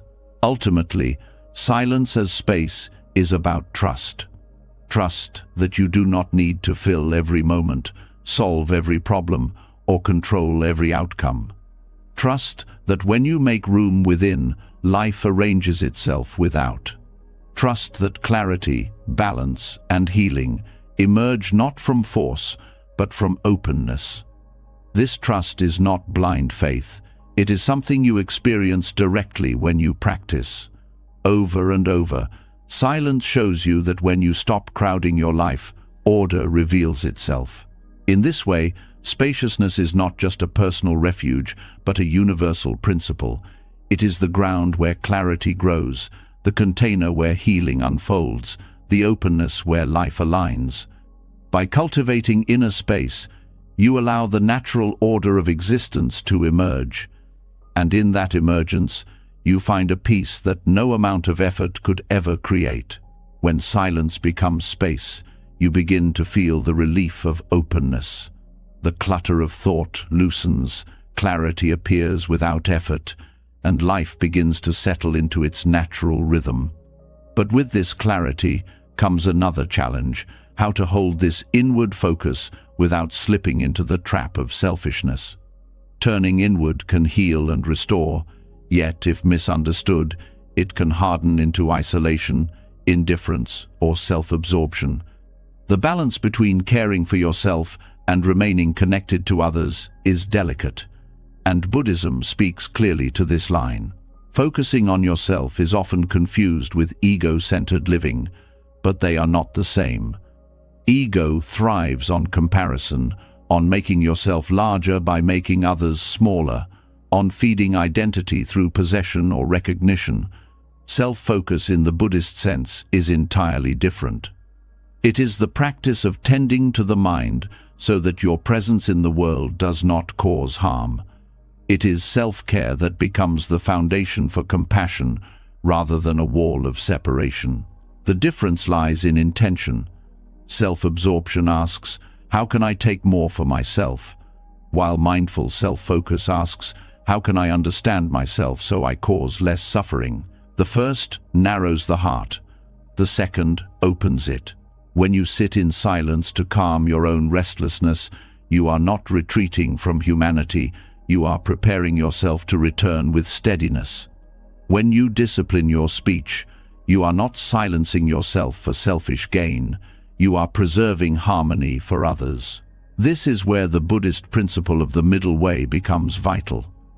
Too much outward focus without tending to yourself leads to burnout, resentment, and hidden expectations that others cannot meet. Too much inward focus without awareness of others leads to coldness, arrogance, or detachment from reality. The middle way is walking with both truths at once, that you must care for your own mind and also remain responsible to the collective life you are part of. Self-focus becomes selfish when it is rooted in craving. Craving for recognition, comfort, superiority, or escape can disguise itself as self-care. You may call it solitude, but in truth it is avoidance. You may call it discipline, but in truth it is self-centered perfectionism. Silence reveals these hidden motives. When you turn inward, you begin to see whether your focus is cleansing the mind or simply feeding the ego in subtler ways. One of the clearest signs of mindful self-focus is how it affects your relationships. If your inward practice makes you more patient, more compassionate, more available in presence, even if not always in words, then it is aligned with wisdom. If your inward practice makes you dismissive, detached, or indifferent to the struggles of others, then it has drifted into selfishness. Silence and self-reflection are meant to dissolve barriers, not build them higher. The Buddha often used the image of tending a lamp. If the flame is unprotected, it is blown out by the slightest wind. If the lamp is cared for, it not only survives but gives light to others. Self-focus is tending to your flame, ensuring that your energy, clarity, and compassion are strong enough to be shared. But if you tend the flame only to admire its light for yourself, it loses its purpose. The lamp exists to shine outward as well as inward. This teaching also requires honesty about boundaries. There are times when stepping back to focus on yourself is the most compassionate choice you can make. If your words would come from anger, silence spares others from harm. If your energy is exhausted, rest prevents resentment later. This is not selfishness but wisdom, knowing that care for the self is also care for the whole. The line is crossed only when self-focus becomes indulgence at the expense of others. Another way Buddhism draws this line is through the understanding of interdependence. You are not a separate self existing in isolation. Your state of mind influences everyone you meet, and their state of mind influences you. To focus on yourself is, in truth, to influence the collective. The health of one drop affects the health of the ocean. Self-care and compassion are not two paths but one, when viewed from the lens of interconnection. The danger of selfishness arises when you forget this truth and treat your inner work as if it exists only for you. A monk who meditates solely to escape the world misses the point of practice. A layperson who pursues self-care only for personal comfort misses the depth of its purpose. The real fruit of inner work is how it ripples outward. You practice to lighten your own suffering, yes, but also to avoid adding suffering to the world. This is compassion expressed through responsibility. Self-focus without selfishness also requires humility. The more you tend to your mind, the more you realize how fragile it can be, how often it is clouded by delusion, how easily it drifts into craving. This humility prevents your practice from becoming pride. You no longer see yourself as above others because you meditate or cultivate silence.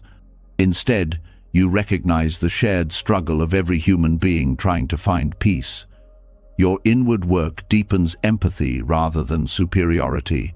This humility is reinforced through the practice of right intention. Before turning inward, you ask, what is the purpose of this act? If it is to avoid, to escape, or to inflate the self, then it leads toward selfishness. If it is to clarify the mind, to dissolve restlessness, to strengthen compassion, then it leads toward liberation. Silence becomes a mirror that shows you which path you are walking. The paradox is that true self-focus often leads to forgetting the self. The more you tend to your mind, the more you see that the rigid I is an illusion. You begin to act less from ego and more from awareness. In this way, self-focus that begins as personal healing naturally dissolves into care for the world. You do not have to force compassion. It arises when the barriers of ego are softened. The modern world often mislabels self-absorption as empowerment. It tells you to prioritize yourself, but often in ways that encourage indulgence, comparison, or superiority. Buddhism corrects this misunderstanding. Empowerment comes not from inflating the self, but from seeing through it.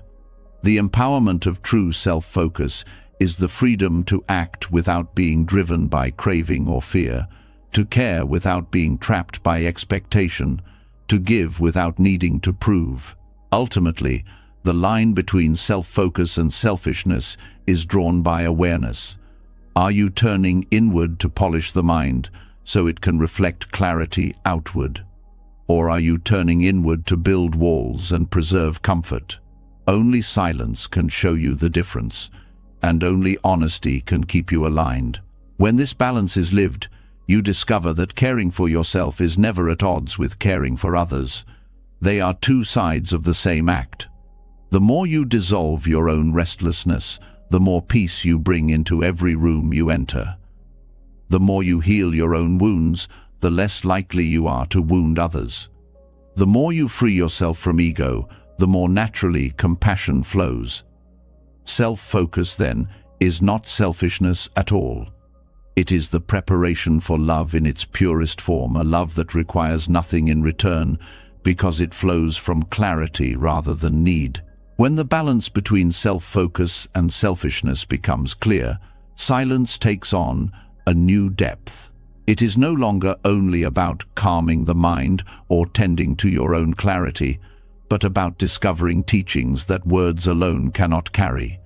Scriptures and teachers can point toward truth, but the deepest lessons often reveal themselves in the pauses, in the moments when nothing is spoken and yet everything is understood. This is the unspoken Dharma, the wisdom of silence that slips between words, teaching through presence, stillness, and the spaces in which language cannot reach. The power of silence as a teacher lies in its directness. Words require interpretation. They pass through filters of memory, culture, and personal bias. But silence bypasses these filters. It does not ask you to analyze or compare. It invites you to experience directly.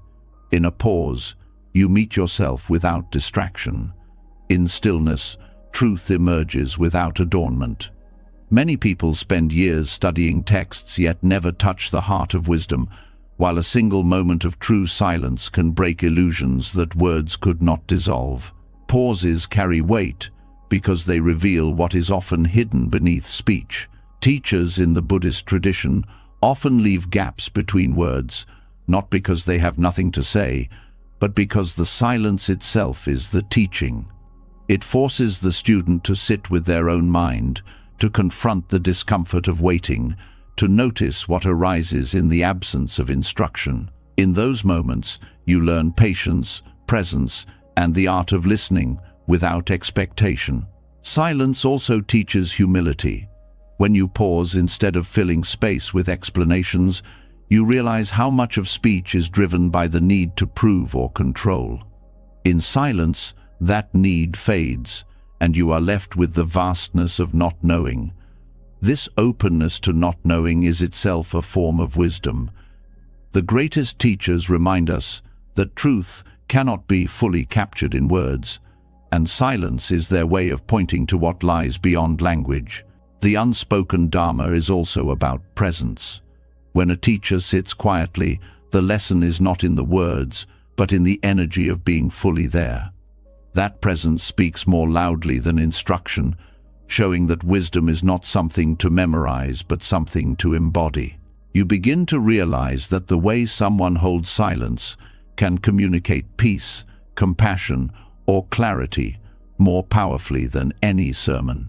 This kind of teaching is subtle, but it imprints itself deeply on those who are willing to receive it. Pauses also reveal the impermanence of thought. When you sit quietly between words, you notice how quickly the mind wants to fill the gap, reaching for distraction, grasping at explanations, pushing away discomfort. In observing this, you learn how restless the mind truly is. And in that recognition, you begin to loosen your attachment to thought itself. Silence shows you that you are not your thoughts. You are the awareness beneath them. This unspoken teaching can also dissolve pride. In conversation, silence often feels uncomfortable because it strips away the shield of constant expression.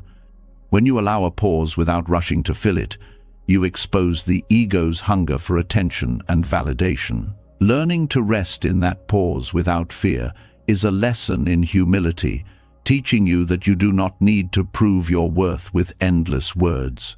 Silence as Dharma is especially powerful in meditation. Scriptures can instruct you on posture or breath, but the true lesson comes when you sit and face yourself. In that stillness, you learn patience, endurance, and clarity, not from theory but from direct experience. The body aches, the mind resists, distractions arise, but as you remain, you begin to see the impermanence of all of it. These lessons are not spoken, yet they shape your understanding more deeply than text ever could. The pauses in life carry this same wisdom. A pause before reacting in anger teaches restraint. A pause after hearing criticism teaches reflection. A pause in grief teaches acceptance. These lessons do not come from words, but from the space you allow between impulse and response. Each pause is a chance to choose differently, to break the cycle of habit and step into awareness. Even in the natural world, silence teaches. The stillness of a forest, the quiet before dawn, the pause between waves, all carry a depth that no scripture can reproduce. To sit in nature's silence is to be reminded that wisdom is not confined to books or temples. It is woven into existence itself, waiting in the spaces where noise does not dominate. What makes the unspoken Dharma so transformative is that it cannot be argued with. Words can be debated, misunderstood, twisted. Silence cannot. It simply is, and in its presence, you either open to it or resist it. If you open, it teaches without effort. If you resist, it reveals the restlessness still living in you. Either way, it brings you face to face with truth. This teaching also strips away dependency. A teacher's words can make you dependent on their guidance. Silence, however, points you back to your own awareness. It forces you to trust your direct experience, to rely on your own clarity rather than leaning on external authority. In this sense, The unspoken Dharma is the most empowering form of teaching. It returns the responsibility of awakening to you. Over time, practicing silence as Dharma changes your relationship with language itself. Words no longer feel like the ultimate authority, but as tools useful but limited. You begin to value the pauses between sentences as much as the sentences themselves. You learn to listen not just to what is said, but to the silence surrounding it. In this way, silence deepens your perception of life as a whole. The unspoken Dharma also reveals compassion in a unique way. To sit with someone in silence during their suffering can sometimes bring more comfort than words ever could. The pause itself communicates presence, care, and patience. It tells them they are not alone without the need for explanation. This silent compassion is often more healing than any advice.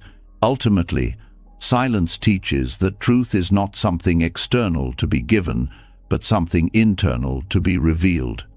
The pauses are not empty. They are full of the opportunity to see directly, to feel fully, to awaken without distraction. Scriptures guide, teachers point, but silence delivers you to the experience itself. The unspoken Dharma is the reminder that wisdom does not always arrive through sound. Sometimes it arrives through stillness, through presence, through the quiet recognition that what you were seeking has always been within you. And in learning from silence, you discover a truth that words could never fully capture, that peace is not taught but uncovered, not explained but lived. When silence begins to reveal lessons that words cannot, you understand that wisdom does not always come through instruction, but often through restraint, through what is not said, through the space left open for discovery. This understanding naturally unfolds into the next dimension of silence, how it can shape relationships. Silence is not only a path inward, it is also a way of loving others without controlling them. This form of love is subtle and rare. It is not about giving advice at every turn or fixing others' lives, but about stepping back inwardly and letting them walk their own path. Silent detachment becomes a higher form of compassion because it honors the freedom of another soul to learn in their own time, without interference. To love silently in this way requires a deep trust. Most of the suffering in relationships comes not from lack of care, but from the urge to control, wanting others to think like us, act like us, make choices that match our vision of what is right. Even when the motive is love, control creates tension. The more tightly you hold someone, the less space they have to grow. Silent detachment dissolves this tension. It says, "I care for you enough to let you live your own journey." This does not mean cold withdrawal. Detachment in Buddhism is not indifference. It is freedom from clinging. When you cling to outcomes for others, you love them conditionally. You are only at peace if they behave as you want. True love lets go of those conditions. It supports without demanding, encourages without controlling, stands near without suffocating. In silence, you learn that this kind of love is not passive, it is active, respect for the other's autonomy. Silent detachment also heals the subtle wounds of pride. Often, when you try to direct others, it is not only for their benefit, but also to satisfy your own sense of importance. You want to feel needed, to feel wise, to feel in control. In silence, these hidden motives surface. By restraining the urge to always intervene, you humble yourself and give others the dignity of walking their own path. This humility is itself a form of love. There is also compassion in knowing when your words will not help. Many times, advice falls on ears not ready to hear. Attempts to guide can harden resistance rather than soften it. Silent detachment understands timing. It trusts that each person will come to realization when the conditions are right. Instead of pushing, it waits patiently, offering presence without pressure. In this waiting, love shows itself as faith in the other's inner capacity to learn. This practice changes how you listen. When you no longer feel the need to control or fix, you listen more deeply. You hear not just the words of another, but the silence beneath their words, the fears, the longings, the uncertainties they may not even recognize themselves. And because you are not rushing to fill the silence with solutions, your presence becomes a mirror in which they can hear themselves more clearly. Often, this is more healing than any advice. Silent detachment also protects relationships from the exhaustion of over-involvement. When you constantly try to direct others, you drain yourself and create dependency in them. Neither truly grows. But when you step back inwardly, you conserve your energy and empower them to find their own strength. This balance makes relationships healthier, built on mutual respect rather than control. Another layer of this practice is letting go of outcomes. Love is often entangled with expectation, hoping someone will succeed in the way you define success, or avoid mistakes you fear for them. But life cannot be lived through another's script. Silent detachment accepts this truth. It releases the illusion of ownership over another's journey. It allows life to teach them in its own way, even if that means mistakes, even if that means pain. Trusting that their path is theirs to walk is one of the highest forms of love. This is not easy, because silence in the face of someone's struggle can feel like abandonment. But true detachment is not abandonment, it is presence without interference. It is sitting with someone in their difficulty without rushing to erase it. It is offering support without trying to rewrite their story.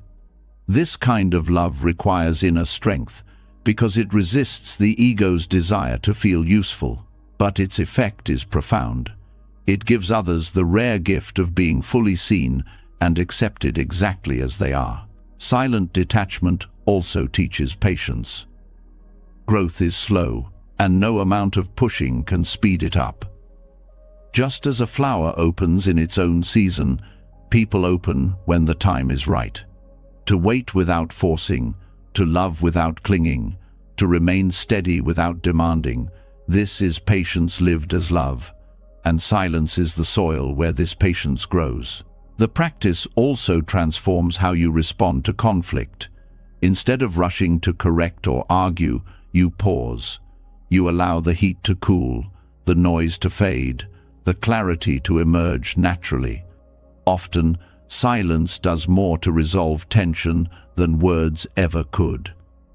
It shows that you value peace over winning, respect over dominance. This restraint communicates love in a language beyond speech. Silent detachment even reshapes how you see yourself in relation to others. You stop viewing yourself as responsible for their choices, and them as responsible for your peace. Each becomes free to walk their own path. Love remains, but it is no longer tangled with control. This mutual freedom strengthens bonds, because love that is freely given, not demanded, is the most enduring. In Buddhism, compassion is not about fixing the world according to your preferences, but about alleviating suffering through understanding. Silent detachment is this compassion in action. It understands that people often need space to face their own causes and conditions. By stepping back inwardly, you allow life itself to be their teacher. Your role is not to shield them from every lesson, but to be steady when they need support. Over time, this practice deepens your own peace. The less you cling to controlling others, the lighter your heart becomes. You no longer carry the weight of trying to manage lives that were never yours to manage. You no longer exhaust yourself by pushing against the natural flow of another's journey. Instead, you rest in the freedom of letting people be who they are, while offering love that does not bind. And this love, silent and detached, is perhaps the most powerful of all, because it does not impose, it allows. Because it does not demand, it respects. Because it does not control, it frees. In this way, silence teaches that the greatest gift you can give another is not to mold them in your image, but to trust the truth of their path, even when it looks different from yours. That trust, held quietly and steadily, is love in its purest form. When love takes the shape of silent detachment, you discover a freedom that softens both you and those you care for. Stepping back inwardly allows others to walk their own path, and in that restraint you create space for growth without control. Yet this stepping back also reveals another truth. Silence alone can feel vast, even overwhelming, unless it is anchored in something steady. That anchor is always with you, woven into your very being, your breath. Breathing is more than a biological necessity. It is the soundless rhythm that connects body, mind, and awareness. To notice it, to engage with it consciously, is to find the bridge between silence and self-awareness. Breathing is the most immediate teacher you carry. It is constant, yet often ignored. You can live without food for weeks, without water for days, but only a few minutes without breath. And still, most people pass through their lives barely aware of it. Silence changes this. When you quiet the external noise and stop filling space with endless words or distractions, the breath comes forward. It becomes not just air moving in and out, but a doorway into presence. The simplicity of breathing is what makes it profound. It requires no special tools, no elaborate rituals, no preparation. All that is needed is attention. By resting awareness on the breath, you begin to notice subtleties, how it enters cool and leaves warm, how it rises in the chest or belly, how it shifts with emotions. In moments of fear, breath quickens. In calm, it slows. This link between breath and mind is direct, and through it, silence gains depth. Conscious breathing transforms silence from emptiness into fullness. Without the breath as anchor, silence can feel like a void, leaving the restless mind scrambling to fill it. But when you stay with the breath, silence becomes alive. Each inhale and exhale is like a bell ringing softly within you, reminding you to return, to notice, to be here. The sound of silence is not absence, but rhythm, the quiet, steady rhythm of your own life unfolding in breath. This practice also reveals how shallow daily breathing often is. In a life of rushing, people breathe from the chest, clipped and fast, barely sustaining themselves. This shallow breath mirrors a shallow awareness always at the surface, never sinking deeper. Conscious breathing invites depth. It encourages the belly to soften, the lungs to expand fully, the body to release tension, and as the breath deepens, the mind follows. Anxiety loosens, clarity rises, stillness takes root. Breath is also a bridge between the seen and unseen. Physically, it sustains your body. Subtly, it sustains awareness. Each breath carries oxygen to every cell, but it also carries your attention into the present. When you breathe consciously, the wandering mind has no ground for distraction. It returns, moment by moment, to the simple truth of being alive. In this way, breath unites silence and awareness, grounding the mind in the body so that presence is no longer abstract but lived. In Buddhist practice, mindfulness of breathing is often the first step in meditation, not because it is basic, but because it is foundational. To follow the breath is to learn the art of observing without interference. You do not control the breath. You witness it. You do not force it to be longer or shorter. You notice what it is. This observation teaches acceptance. It shows you how to meet reality as it is, without judgment or grasping. Breath also reveals impermanence with every cycle. Each inhale is born, each exhale passes away. No breath can be held forever. No breath can be repeated exactly. This rhythm reflects the larger truth of life itself. Everything arises and fades. Nothing clings. Nothing is permanent. To sit with the breath is to sit with the very nature of existence, experiencing impermanence not as an idea, but as a living truth in your body. The healing power of breath emerges here too. Restlessness, anxiety, anger all soften when attention returns to the breath. Not because the breath erases problems, but because it brings you back to balance. When you are anxious, the mind races into the future. When you are angry, it is trapped in the past. Breath anchors you in the present, the only place where peace can truly exist. This anchoring is why conscious breathing has been used for centuries as both meditation and medicine. Breathing consciously also teaches patience. You cannot rush the breath. You cannot force it to give more than it does. You must move at its pace, which is the pace of life itself. This patience seeps into your way of living. Instead of forcing outcomes, you begin to flow with rhythm. Instead of demanding speed, you learn to wait. Each breath becomes a teacher of balance, slowing the restless mind and grounding the body in calm. In silence, breath becomes language. Where words fail, breath communicates. A long exhale can calm another person in your presence. Steady breathing can signal safety without a word spoken. Shared silence, connected by breath, creates intimacy more profound than speech. In this way, conscious breathing not only deepens your relationship with yourself, but also with others. It teaches that silence, supported by breath, is never emptiness, but connection. This bridge between silence and awareness also changes how you experience time. Normally, time feels fragmented, rushing, scattered, broken into tasks and deadlines. But when you follow the breath, time becomes continuous. There is no past or future, only the rhythm of this inhale, this exhale. The mind settles, the heart steadies, and you feel carried by a flow larger than yourself. This sense of timelessness is not escape, but clarity. It shows that life has always been unfolding breath by breath, whether you noticed or not. Breath also reveals the unity of body and mind. Often people treat them as separate, the body as physical, the mind as abstract.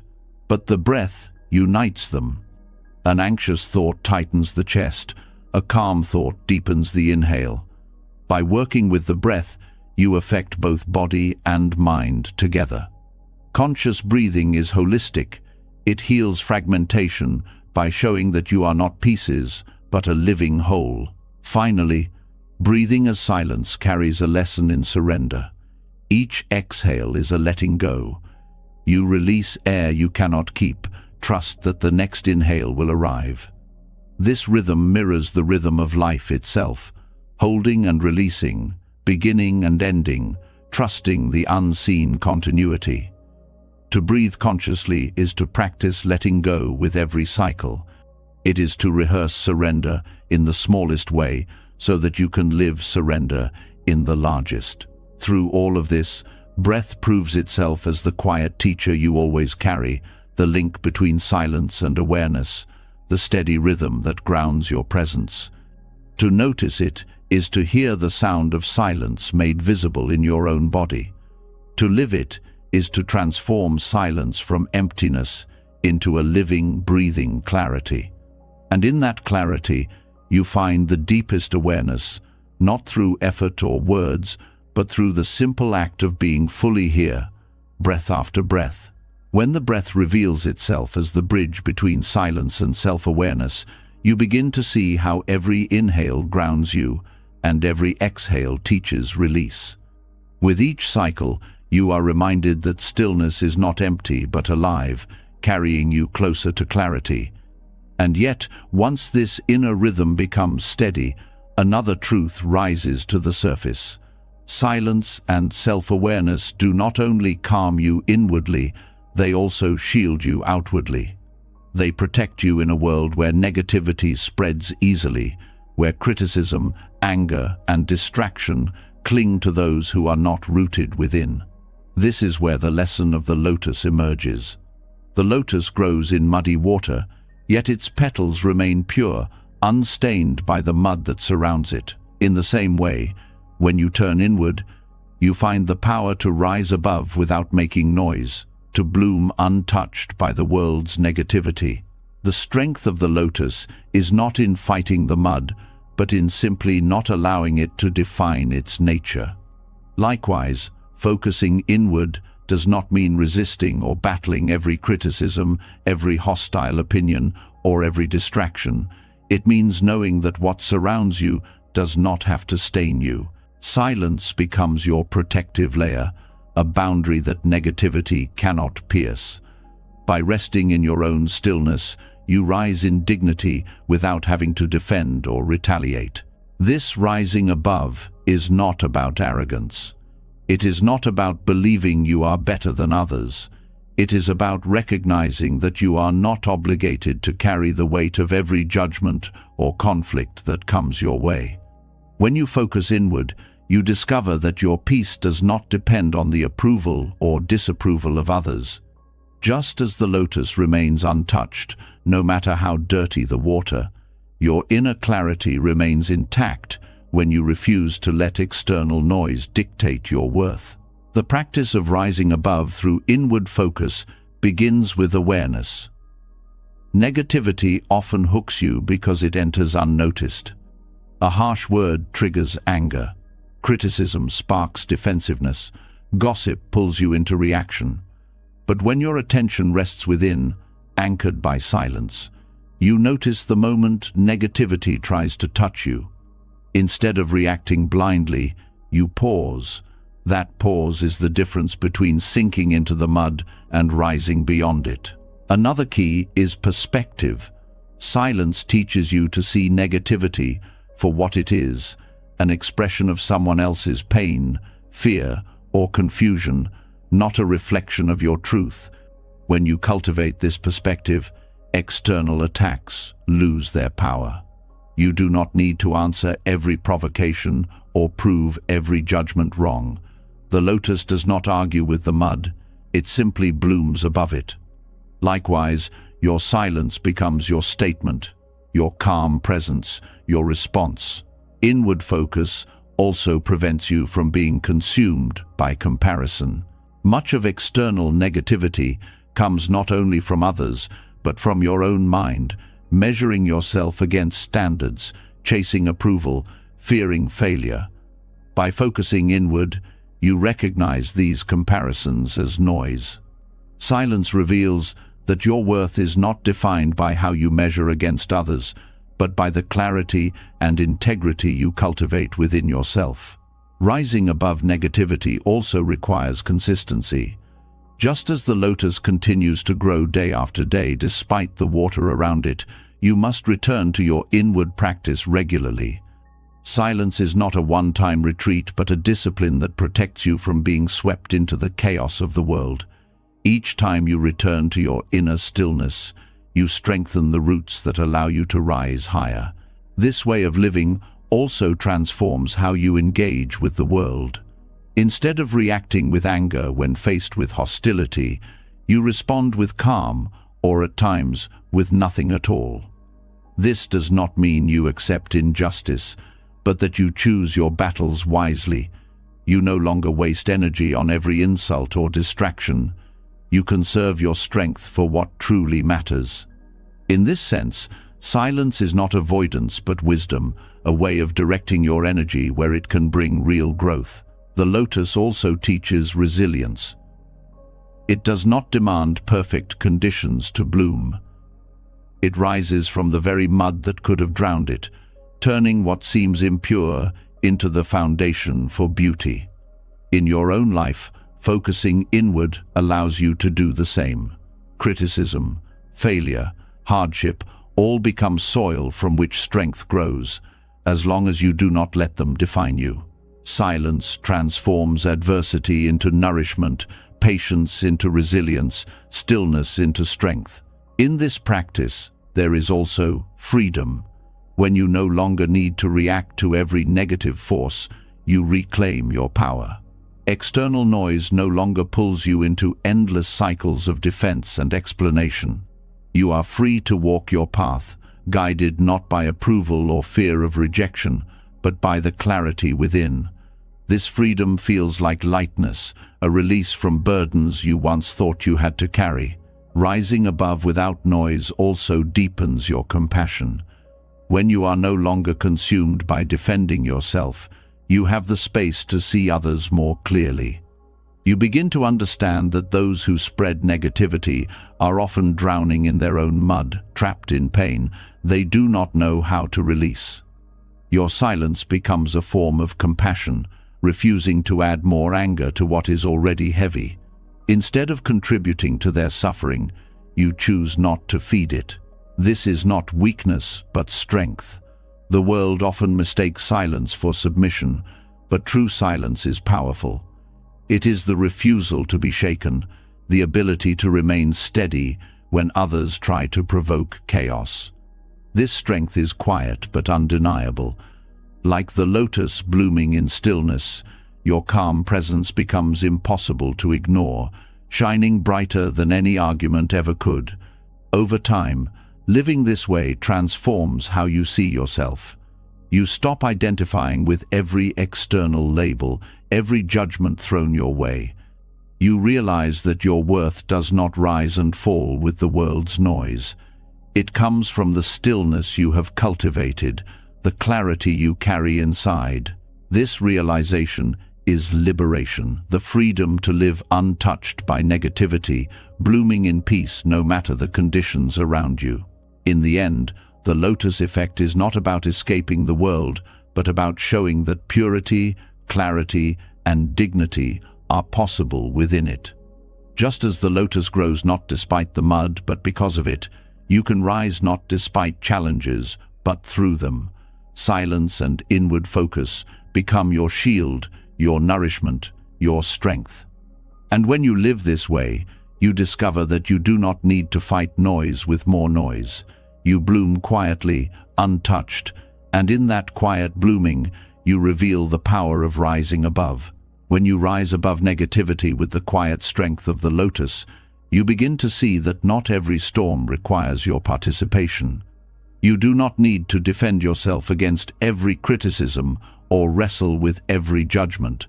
And this insight leads naturally to another form of inner power, the courage to step away from arguments. In a world that glorifies winning debates, proving others wrong, and speaking louder than everyone else, the decision to withdraw can seem weak. Yet in truth, it takes far more strength to refuse the invitation to conflict than to enter it. This hidden courage is one of the most transformative powers silence gives you, because it preserves your peace while shifting the dynamic of the world around you. Arguments have an energy that feeds on reaction. The moment you respond defensively, the fire grows. Each word becomes fuel, each point a spark that keeps the cycle alive. You may win for a moment, but the cost is heavy: inattention, broken relationships, wasted energy.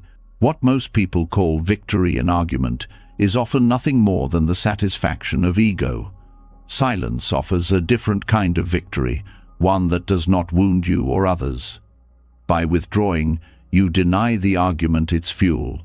You let the fire burn out on its own, leaving behind peace instead of ashes. Withdrawing from arguments does not mean you have no conviction. It does not mean you avoid truth or allow harm to go unchecked. It means you understand the futility of proving yourself to those who are not ready to hear.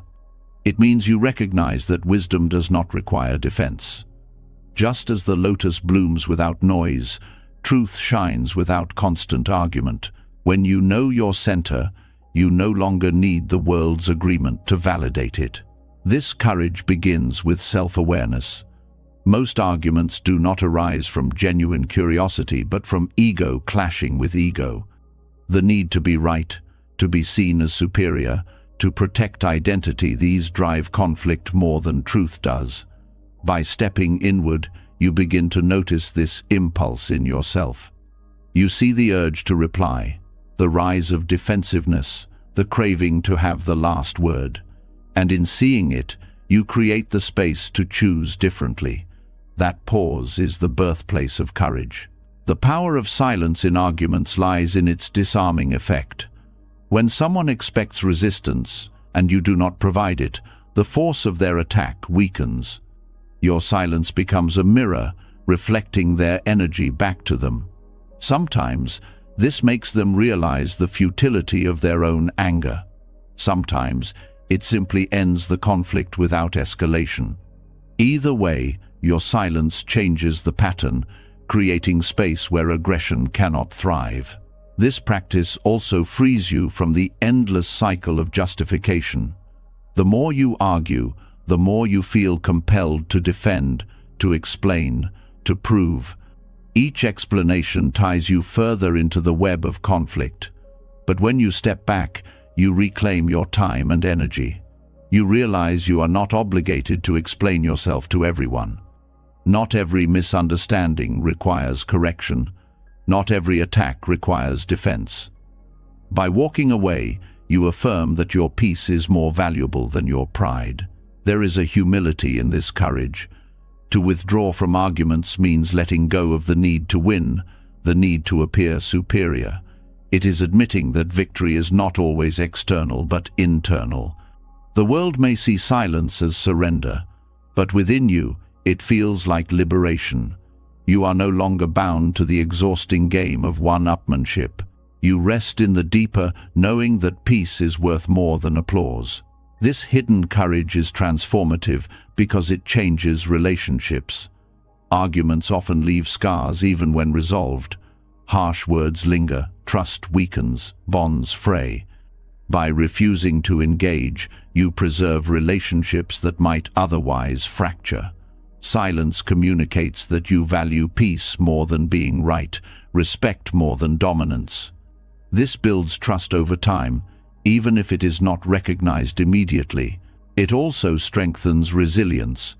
Each time you walk away from conflict, you prove to yourself that you are not controlled by impulse. You grow in patience, in clarity, in mastery over your own emotions. This mastery is not cold detachment, but warm steadiness, the ability to remain rooted while storms pass around you. It is strength hidden beneath gentleness, a courage that does not shout but endures. In Buddhist practice, this restraint reflects the principle of right action. Arguments often lead to harm, harsh words, broken peace, lingering resentment. By withdrawing, you prevent harm before it begins. This is not passivity, it is wisdom in action. It is choosing the path that nurtures harmony rather than feeding division. In this sense, silence is not avoidance but responsibility, the responsibility to protect peace, both within and without. Over time, you realize that arguments rarely change hearts. Debates may sharpen intellect, but transformation comes from presence, not persuasion.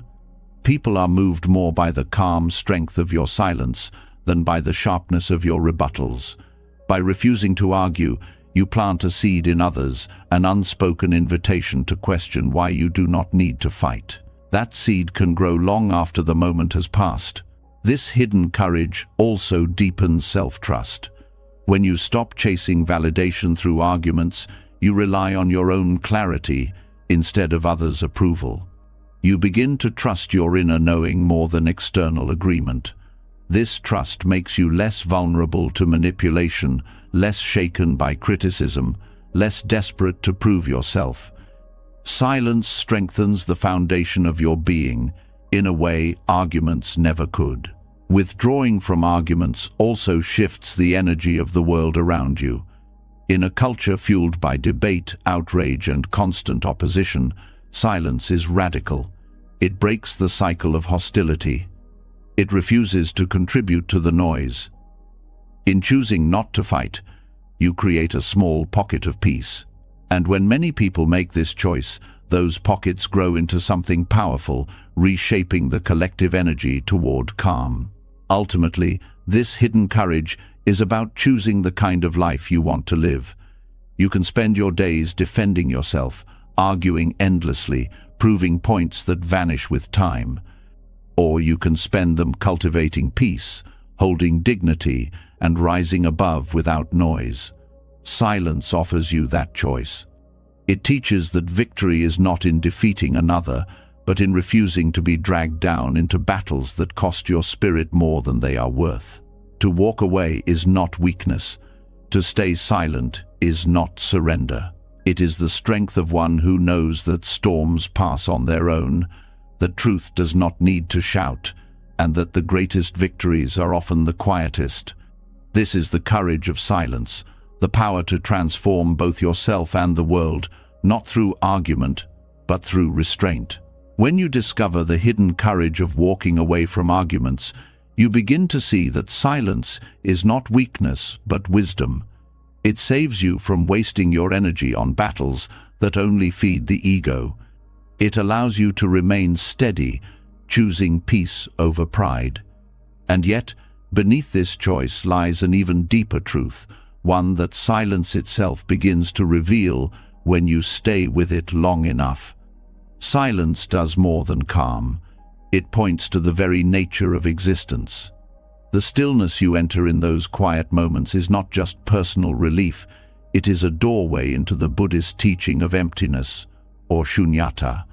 Silence and emptiness are not two separate paths, but twin teachers, guiding you toward the same understanding, that everything is interconnected, fluid, and without a permanent self. Emptiness in Buddhism is often misunderstood. It does not mean that nothing exists or that life has no meaning. It means that nothing exists independently, fixed, or in isolation. Every form, every thought, every being arises because of countless conditions. The tree exists because of sunlight, soil, rain, air, and time. The breath exists because of lungs, body, and the surrounding atmosphere. Even your sense of self arises from memories, language, culture, and relationships. Emptiness points to this interdependence. Everything is connected, nothing stands alone. Silence brings this truth to life in direct experience. When the noise of the mind fades, you begin to notice how inseparable everything is. The breath you take is not yours alone. It is air shared with trees, with oceans, with generations before you. The calm you feel is not isolated. It is shaped by your practice, but also by the teachers who inspired it, the environment that supports it, the countless causes and conditions that made this moment possible. Silence makes the philosophy of emptiness tangible. When you rest in silence, the boundaries of the self loosen. You notice that thoughts come and go without your command. Emotions arise and fade like passing weather. Even the sense of I shifts from moment to moment, never fixed. In this recognition, emptiness becomes clear. The self is not a solid object, but a process, always changing, always shaped by conditions. Silence shows you this, not as theory but as direct truth felt in your body and mind. This understanding frees you from the weight of clinging. Much of suffering comes from holding tightly to what you believe is permanent identity, possessions, relationships, ideas. But silence reveals their impermanence. In quiet, you see how everything moves and transforms. What you thought was solid becomes fluid. This realization does not create despair but liberation. If nothing is fixed, then you are not trapped. You can change, let go, and flow with life rather than resist it. Emptiness also deepens compassion. When you see that nothing exists on its own, you understand that suffering is not isolated either. The pain of one being ripples into others, just as the kindness of one act spreads beyond what you can measure. In silence, you begin to feel this interconnectedness. Your stillness is not just for you, it affects the people around you, calming the atmosphere, shifting the energy of a room. Emptiness shows that your practice is never personal alone. It is part of a web where everything touches everything else. Silence as teacher also reveals the futility of separation. The ego thrives on dividing self and other, mine and yours, right and wrong. But when you sit in stillness, those divisions blur. The breath moving through you is the same air moving through all beings. The stillness in you reflects the stillness in the world. Emptiness becomes not just an idea, but a lived experience of unity. This twin teaching dismantles fear as well. Much fear arises from clinging to permanence, fear of losing what you think defines you, fear of change, fear of death. But when silence shows you that everything is interconnected and constantly shifting, you begin to trust the flow. Death is no longer absolute separation, but part of the cycle of transformation. Change is no longer threat, but natural rhythm. Emptiness replaces fear with acceptance. Another gift of these twin teachers is humility. Silence humbles the ego by stripping away its defenses. Emptiness humbles the mind by showing that the self is not the center of existence, but one thread in a vast web. This humility is not weakness, but strength. It frees you from the burden of always proving, always defending, always asserting. You can simply be part of the whole, at peace with the flow of interdependence. Emptiness also changes how you approach truth itself. Words and concepts can only point to it, never capture it fully. Scriptures describe emptiness, but silence lets you taste it.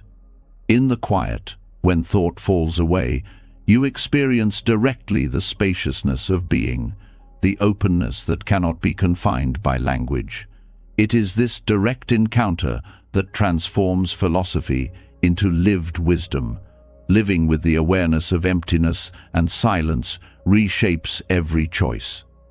You act with more care, knowing that what you do touches countless others. You let go more easily, knowing that nothing can be held forever. You forgive more freely, knowing that clinging to resentment ties you to illusions. You love more deeply, knowing that separation is only an appearance. The twin teachers also prepare you for life's uncertainties. When you understand emptiness, change no longer surprises you, it is expected. When you cultivate silence, you have the inner stillness to meet change without panic.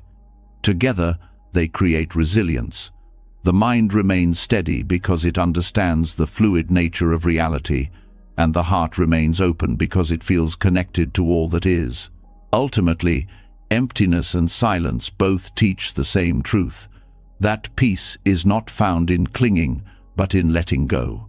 They show you that freedom is not in isolation, but in interconnection.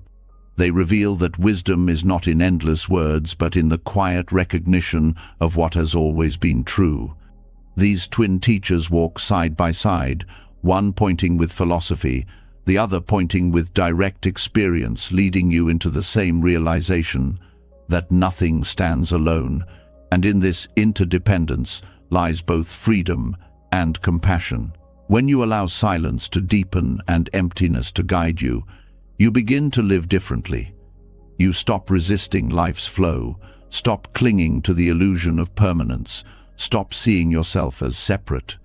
You live as part of the great web, steady in stillness, open in compassion, free in awareness.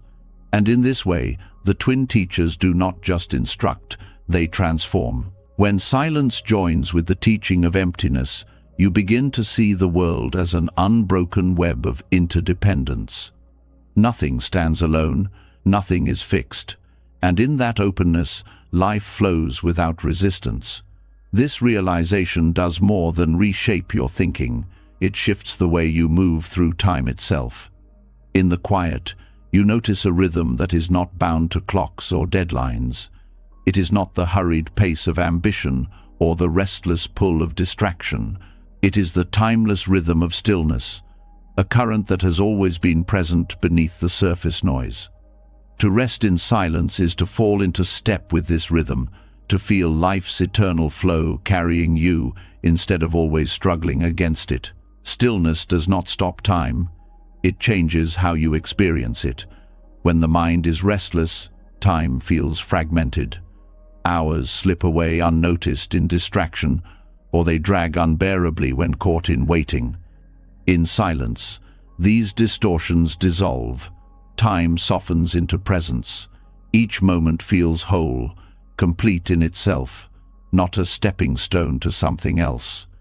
You begin to move in time with life, not chasing it, not resisting it, but flowing alongside it with balance. This rhythm of stillness reveals itself in the body first. Breathing slows, heartbeat steadies, muscles release. The physical body becomes a reflection of inner calm, aligning with the quiet tempo that silence teaches. From there, the mind follows. Thoughts no longer collide with one another in frantic bursts. Instead, they rise and fade with a gentler pace, like waves moving in harmony with the tide. The timeless rhythm is not about absence of thought, but about balance, an alignment between mind, body, and the greater flow of existence. Living in this rhythm changes your relationship with urgency. Modern life glorifies speed, demanding that everything be immediate, from messages to achievements. But when you root yourself in stillness, you see that much of this urgency is artificial. Silence shows you that the universe has never been in a rush. Trees take decades to grow, rivers carve valleys over centuries, stars burn for millions of years. When you align with this natural rhythm, you no longer feel pressured to race. You learn the wisdom of pacing yourself, trusting that life unfolds in its own time. This shift is not passivity but harmony. It does not mean you sit idle and wait for everything to happen. It means that your actions begin to align with timing that feels natural rather than forced. You speak when the moment is ready for words. You act when conditions have ripened. You rest when stillness calls for renewal. This way of living conserves energy and magnifies effectiveness. A single action, done in alignment with the rhythm of stillness, can accomplish more than countless efforts made in haste. Silence also uncovers the hidden beauty of ordinary moments. When you move too quickly, life becomes a blur, a series of tasks completed without depth. In stillness, every moment reveals its richness. A sip of water becomes refreshing in a way you had forgotten. A conversation carries nuance you once overlooked. The rhythm of stillness slows you enough to actually meet your life, not just pass through it. This meeting is what makes moments feel timeless. They are no longer reduced to minutes ticking away, but lived as complete experiences. The timeless rhythm also teaches resilience. When you are disconnected from stillness, you are tossed about by every change, pulled by every demand, shaken by every storm. In silence, you feel the deeper current that runs beneath all of it. Like a river that continues flowing under shifting waves, life's rhythm carries on regardless of surface turbulence. Resting in this awareness gives you steadiness. You no longer panic when storms come because you trust the current beneath them. This awareness also reshapes your sense of identity. Most people define themselves by what they do, how much they accomplish, how quickly they move. But in stillness, you begin to sense another layer of self, the part of you that is not rushing, not striving, but simply being. This deeper self is not bound by the timelines of the world. It is connected to something eternal, something vast, something that does not measure worth in speed or productivity. Aligning with this part of yourself frees you from the exhaustion of always proving. In silence, you also realize that the timeless rhythm is shared. It is not your private refuge, but a universal current. When you sit in stillness, you feel how it connects you to others, to nature, to all existence. You are breathing in the same rhythm that sustains every living being. You are resting in the same quiet that has held generations before you. This sense of shared rhythm dissolves loneliness and replaces it with belonging. You are part of life's great unfolding, moving in harmony with all that is. The rhythm of stillness also teaches trust. Restless minds cling to control, fearing what will happen if they let go. But when you rest in silence, you see how life moves without your constant interference. The breath continues, the heart beats, the earth turns. You realize that you are carried by forces larger than yourself, and this recognition softens the grip of control. Trust replaces tension. Life becomes less about forcing outcomes and more about joining the rhythm already carrying you. Over time, this practice changes how you see challenges. Instead of viewing them as interruptions, you begin to see them as part of the rhythm. Just as music has pauses and dissonance that give depth to the song, life's difficulties add shape and texture to the flow. Silence allows you to face them without breaking rhythm, to move through them without losing balance. The timeless current holds even in moments of chaos, reminding you that no storm defines the whole river. Perhaps the greatest gift of the timeless rhythm is peace. Not the fragile peace that depends on perfect circumstances, but the deep peace that comes from alignment. When you move with the rhythm of stillness, life no longer feels like a struggle against time. It feels like a dance, one where you are guided step by step, breath by breath. Each moment becomes enough, because you are fully in it. And in this way, silence transforms time from something you chase into something you live. This is how silence aligns you with eternity, not by pulling you away from life, but by weaving you back into its natural flow. It shows you that you do not need to hurry, prove, or force your place. You are already part of the rhythm, and when you rest in it, life begins to carry you with a grace that words cannot describe. In stillness, time ceases to be your enemy. It becomes your teacher, your companion, your rhythm. And in that rhythm, you finally feel at home. When silence draws you into the timeless rhythm of stillness, life begins to feel less like a race against the clock and more like a song you are moving with, step by step. You find yourself breathing with the flow of existence, no longer pushing against its current. But as this harmony deepens, a new realization arises. This stillness you touch is not only something you visit, it is something you can build within.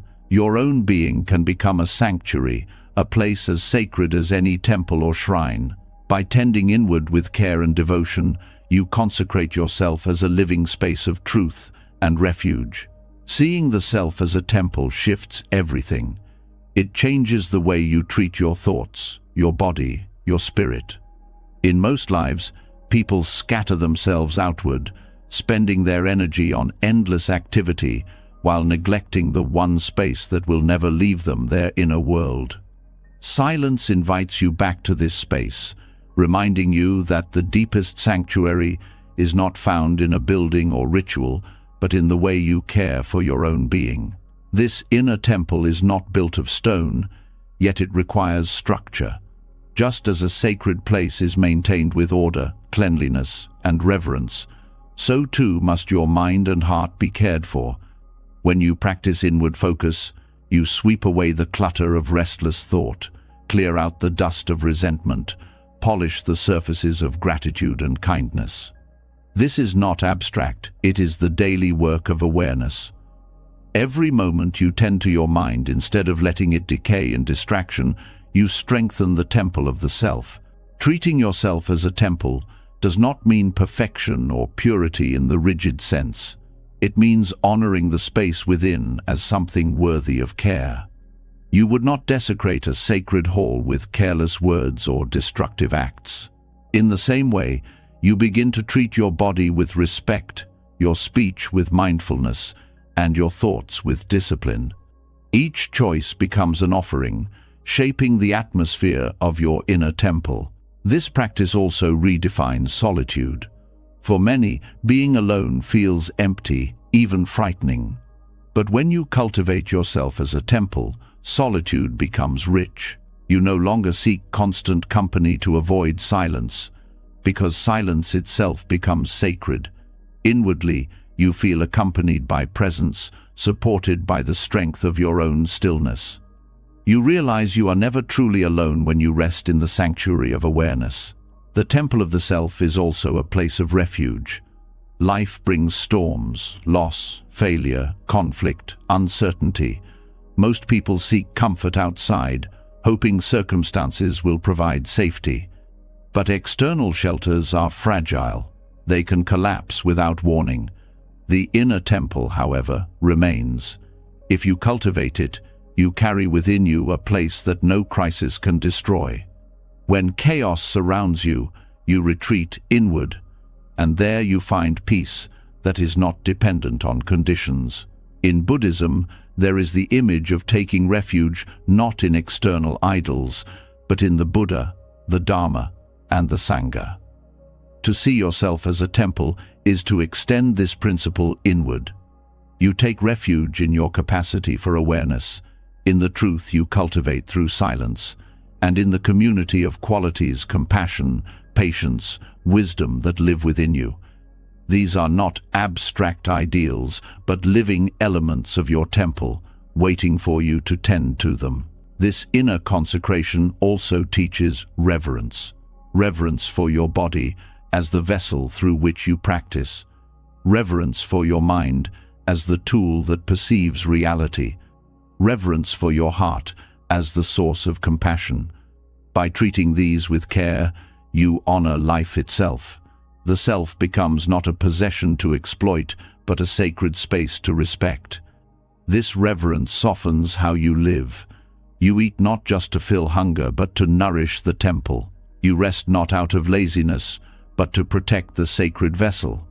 You speak not carelessly, but as if your words echo within holy walls.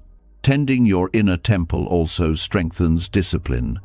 Sacred spaces are maintained through daily care, not occasional bursts of attention.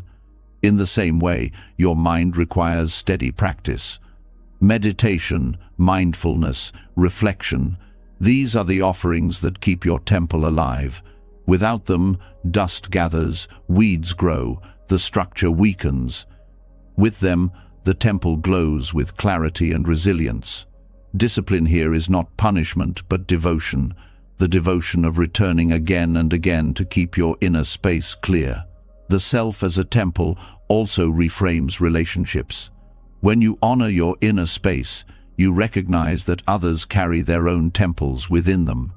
You meet them with respect, knowing that each being is a sacred sanctuary shaped by their own struggles and truths. This perspective dissolves judgment and fosters compassion. Instead of trying to invade or control others, you honor their space as you honor your own. There is also profound healing in this practice. Many people carry wounds within the scars of rejection, trauma, or self-neglect. Left untended, these wounds become cracks in the temple. But silence gives you the patience to repair. By sitting with pain instead of fleeing, you patch the broken places with understanding. By offering compassion to yourself, you mend what was once fragile. Slowly, the temple becomes whole again, not because it has never known damage, but because it has been lovingly restored. The inner temple is not meant to be closed off. Just as sacred spaces welcome seekers and offer peace, your temple radiates outward. When you tend to your mind, the calm you cultivate spills into your interactions. When you clean your inner space of anger, others feel safe in your presence. When you adorn your temple with kindness, it shines beyond you, touching lives you may never realize. In this way, self-focus becomes service. The temple of your being becomes a refuge not just for you, but for all who cross your path. Living as a temple also requires humility. It is easy to confuse self-consecration with self-importance, but the two are different. A true temple does not exist to glorify itself. It exists to hold space for truth. When you see yourself as a temple, you remember that your worth is not in ego, but in the qualities you shelter. Humility becomes natural because you realize the temple is not yours alone. It is shaped by all the forces that sustain you: earth, breath, community, wisdom. This way of living reshapes how you see suffering. Instead of seeing pain as a flaw, you begin to see it as part of the sacred work of tending your temple. Cracks let in light, wounds deepen compassion, challenges strengthen the walls of resilience. Every hardship becomes material for building, every difficulty a chance to reinforce the sanctuary within. This transforms suffering into practice, making even the hardest moments part of the consecration. Ultimately, the self as a temple is about alignment. It is aligning your inner world with the values you hold most deeply: truth, compassion, stillness, wisdom. It is shaping your life so that every choice, every breath, honors the sacredness of being alive. It is walking through the world, carrying within you not chaos but sanctuary, not neglect but devotion. And when you live this way, something shifts not only in you, but in those around you. Your presence carries the weight of a temple, quiet, steady, dignified. People feel calmer in your company, more grounded in themselves. You become a reminder that the sacred is not far away, not locked in temples of stone, but alive in every human being willing to tend to their inner space. This is the gift of silence when carried inward. It consecrates your being, turning your life into a living sanctuary.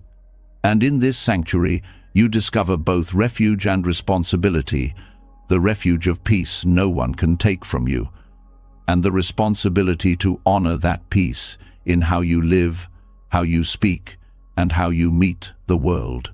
When you begin to treat yourself as a temple, cared for and honored as a sacred space, you discover a strength that feels unshakable. But even within the most carefully tended sanctuary, suffering still arises. Pain, loss, disappointment, and fear do not disappear simply because you've cultivated stillness.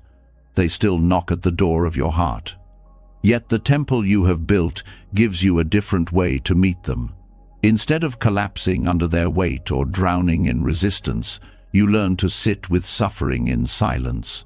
You do not chase it away, and you do not cling to it. You watch. And in that quiet observation, you begin to see something remarkable. Suffering is not permanent, and the moment you stop fighting it, its grip begins to dissolve. Silent observation is not passivity. It is active awareness without interference. Normally, when pain arises, the instinct is to resist. You distract yourself, suppress it, or cover it with noise. Or you do the opposite, cling to it, replaying it in thought, feeding it with stories that make it heavier. Both resistance and attachment strengthen suffering. Silence offers another path. To sit still, breathe, and simply observe is to see pain as it is an experience that comes, shifts, and eventually passes. This practice begins with recognition. You allow yourself to notice the sensations of suffering without judgment. If there is grief, you feel its heaviness in the chest. If there is anger, you notice the heat in the body. If there is fear, you observe the tightening of the breath. You do not label these as good or bad.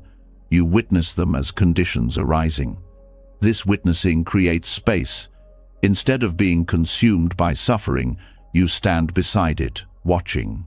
The first thing silence reveals is impermanence. No sensation, however sharp, stays the same forever. A wave of grief may feel unbearable, but if you stay still, you notice it changes. Intensity rises, then softens, shifts in texture, transforms into something else. Even the heaviest emotions move like clouds across the sky. Without silence, you miss this truth, believing pain will last forever. With silence, you see it directly.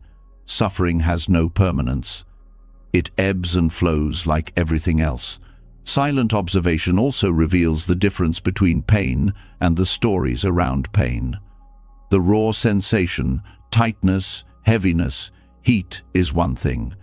The stories, "This will never end," "I cannot survive this," "My life is ruined," are another. In silence, you begin to separate the two. You see that much of suffering comes not from the raw feeling itself, but from the thoughts you attach to it. Observing quietly breaks this fusion. You learn that you can feel pain without drowning in narrative. This distinction lightens the burden immediately. Another gift of silent observation is patience. Most suffering feels unbearable not because of its intensity, but because of the mind's urgency to escape it. You want relief now, but silence teaches you to wait, to sit with discomfort long enough to see its nature. This waiting builds resilience. You discover that you can endure more than you thought, that suffering loses much of its power when you stop running from it. This practice also softens the heart. In silence, you begin to see your suffering not as punishment, but as part of the human condition. Everyone feels pain, loss, fear. You are not singled out, you are not alone. This recognition opens compassion for yourself first, and then for others.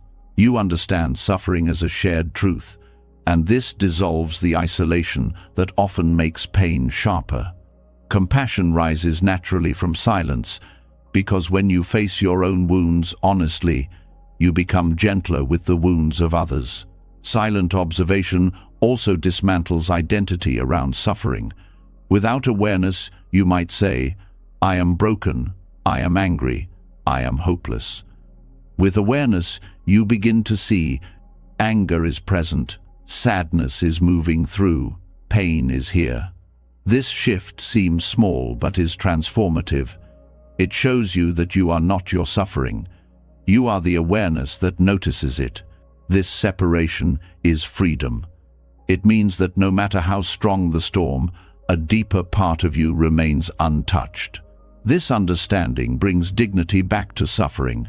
Instead of collapsing into it or masking it, you meet it with presence. You allow it to be, and by doing so, you see its impermanence.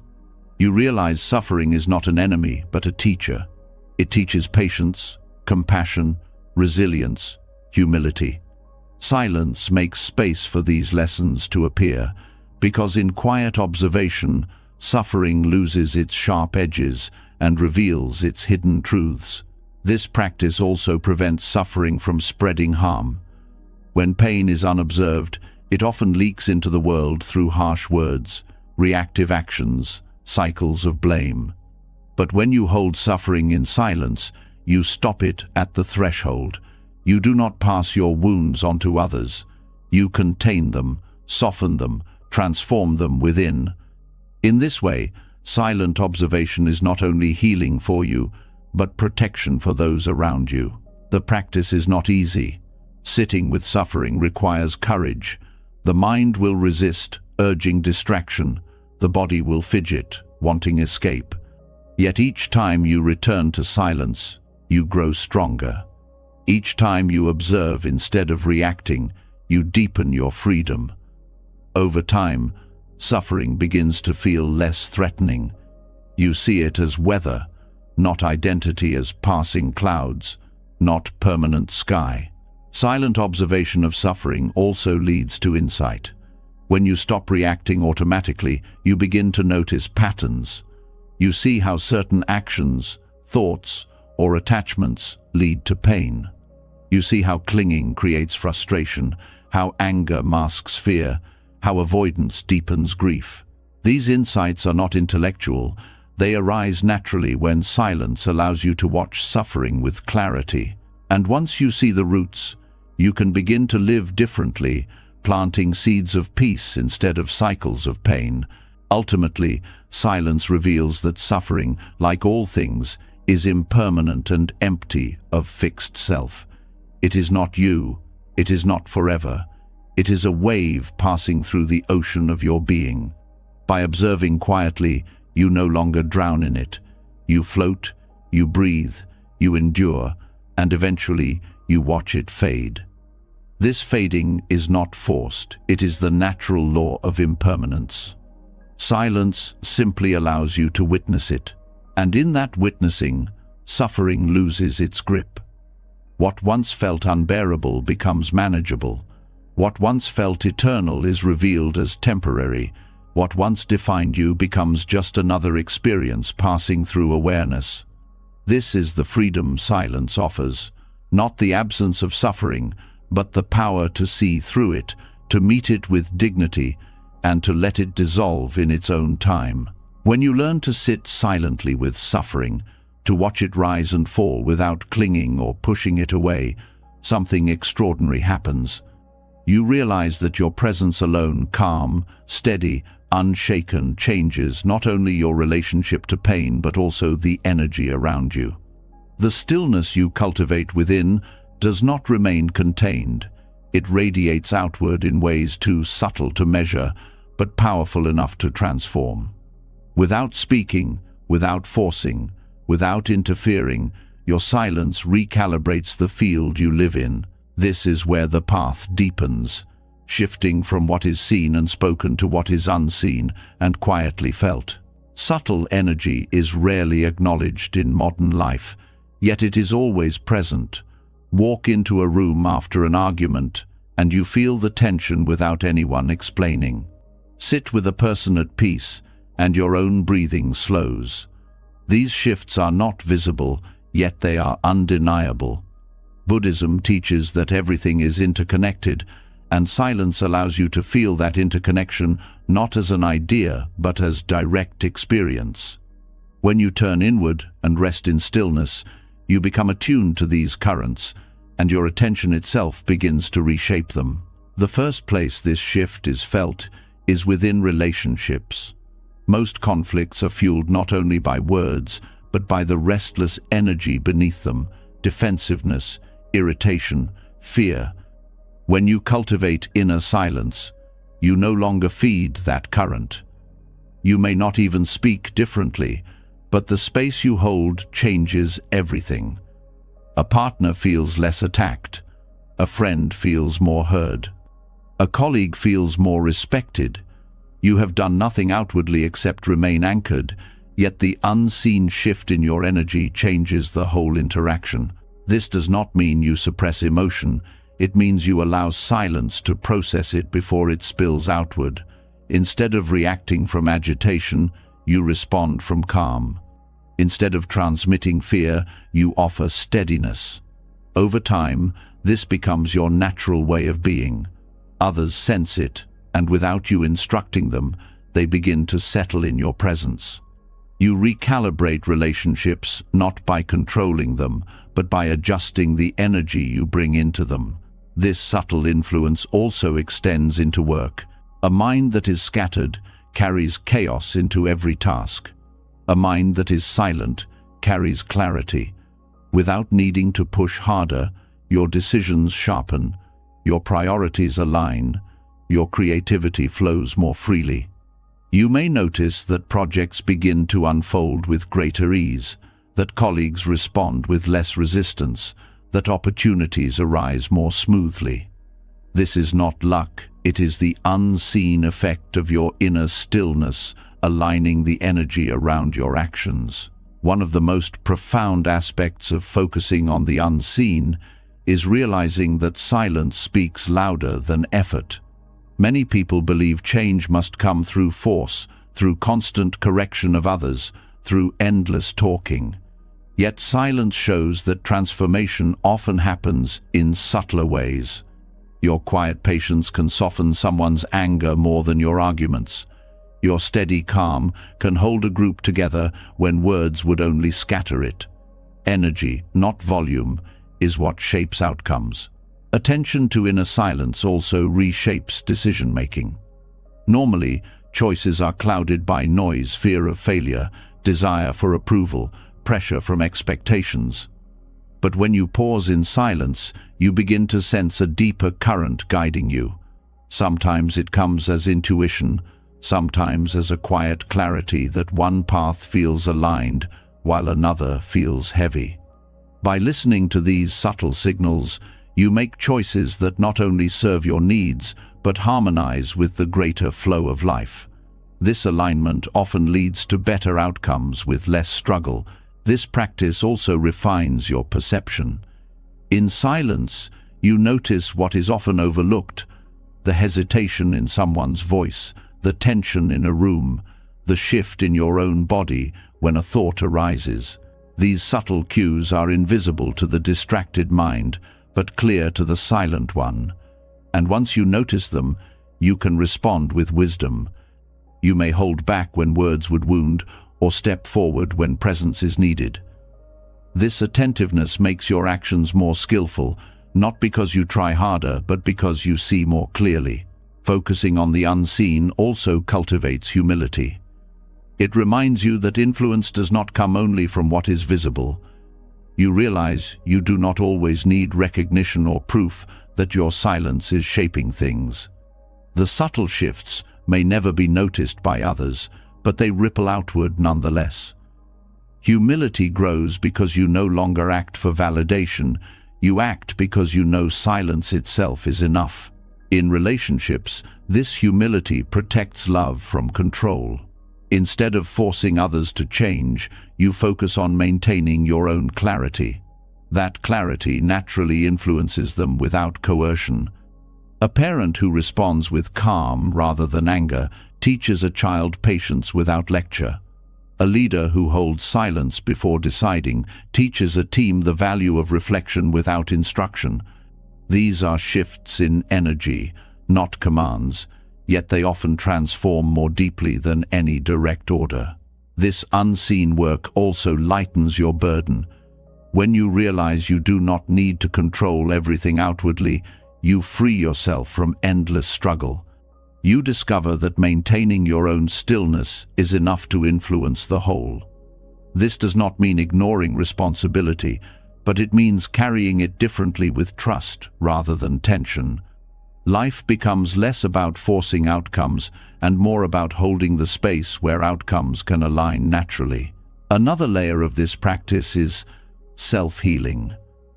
By focusing on silence within, you begin to notice subtle shifts in your own energy, a tightness that signals stress, a heaviness that warns of burnout, a restlessness that points to unspoken fear. By noticing these early, you adjust before they grow. You rest, breathe, release, and in doing so, you prevent suffering before it takes hold. This preventative care is one of the greatest gifts of attending to the unseen. Over time, you may notice that silence recalibrates more than your immediate surroundings. It reshapes how life itself unfolds. Synchronistic moments appear in encounters, opportunities, solutions that seem to arise without effort. This is not magic, but resonance. When your inner silence aligns with the natural order, life responds in kind. The unseen rhythm you cultivate within attracts alignment in the outer world. Ultimately, focusing on the unseen through silence teaches you that true change rarely comes from noise. It comes from the energy you carry into each moment. You may say little, do less, yet affect more than endless action ever could. Relationships soften, work flows, decisions clarify not because you forced them, but because you aligned yourself inwardly first. This is the quiet power of silence as unseen influence. It is the recognition that life is shaped not only by words and deeds, but by the subtle energy beneath them. And when you tend to that energy with awareness, you discover that the world around you begins to change, not through interference, but through the steady recalibration of your own inner stillness. When you begin to sense the subtle power of silence shaping relationships, work, and even the rhythm of your own decisions, you realize something profound.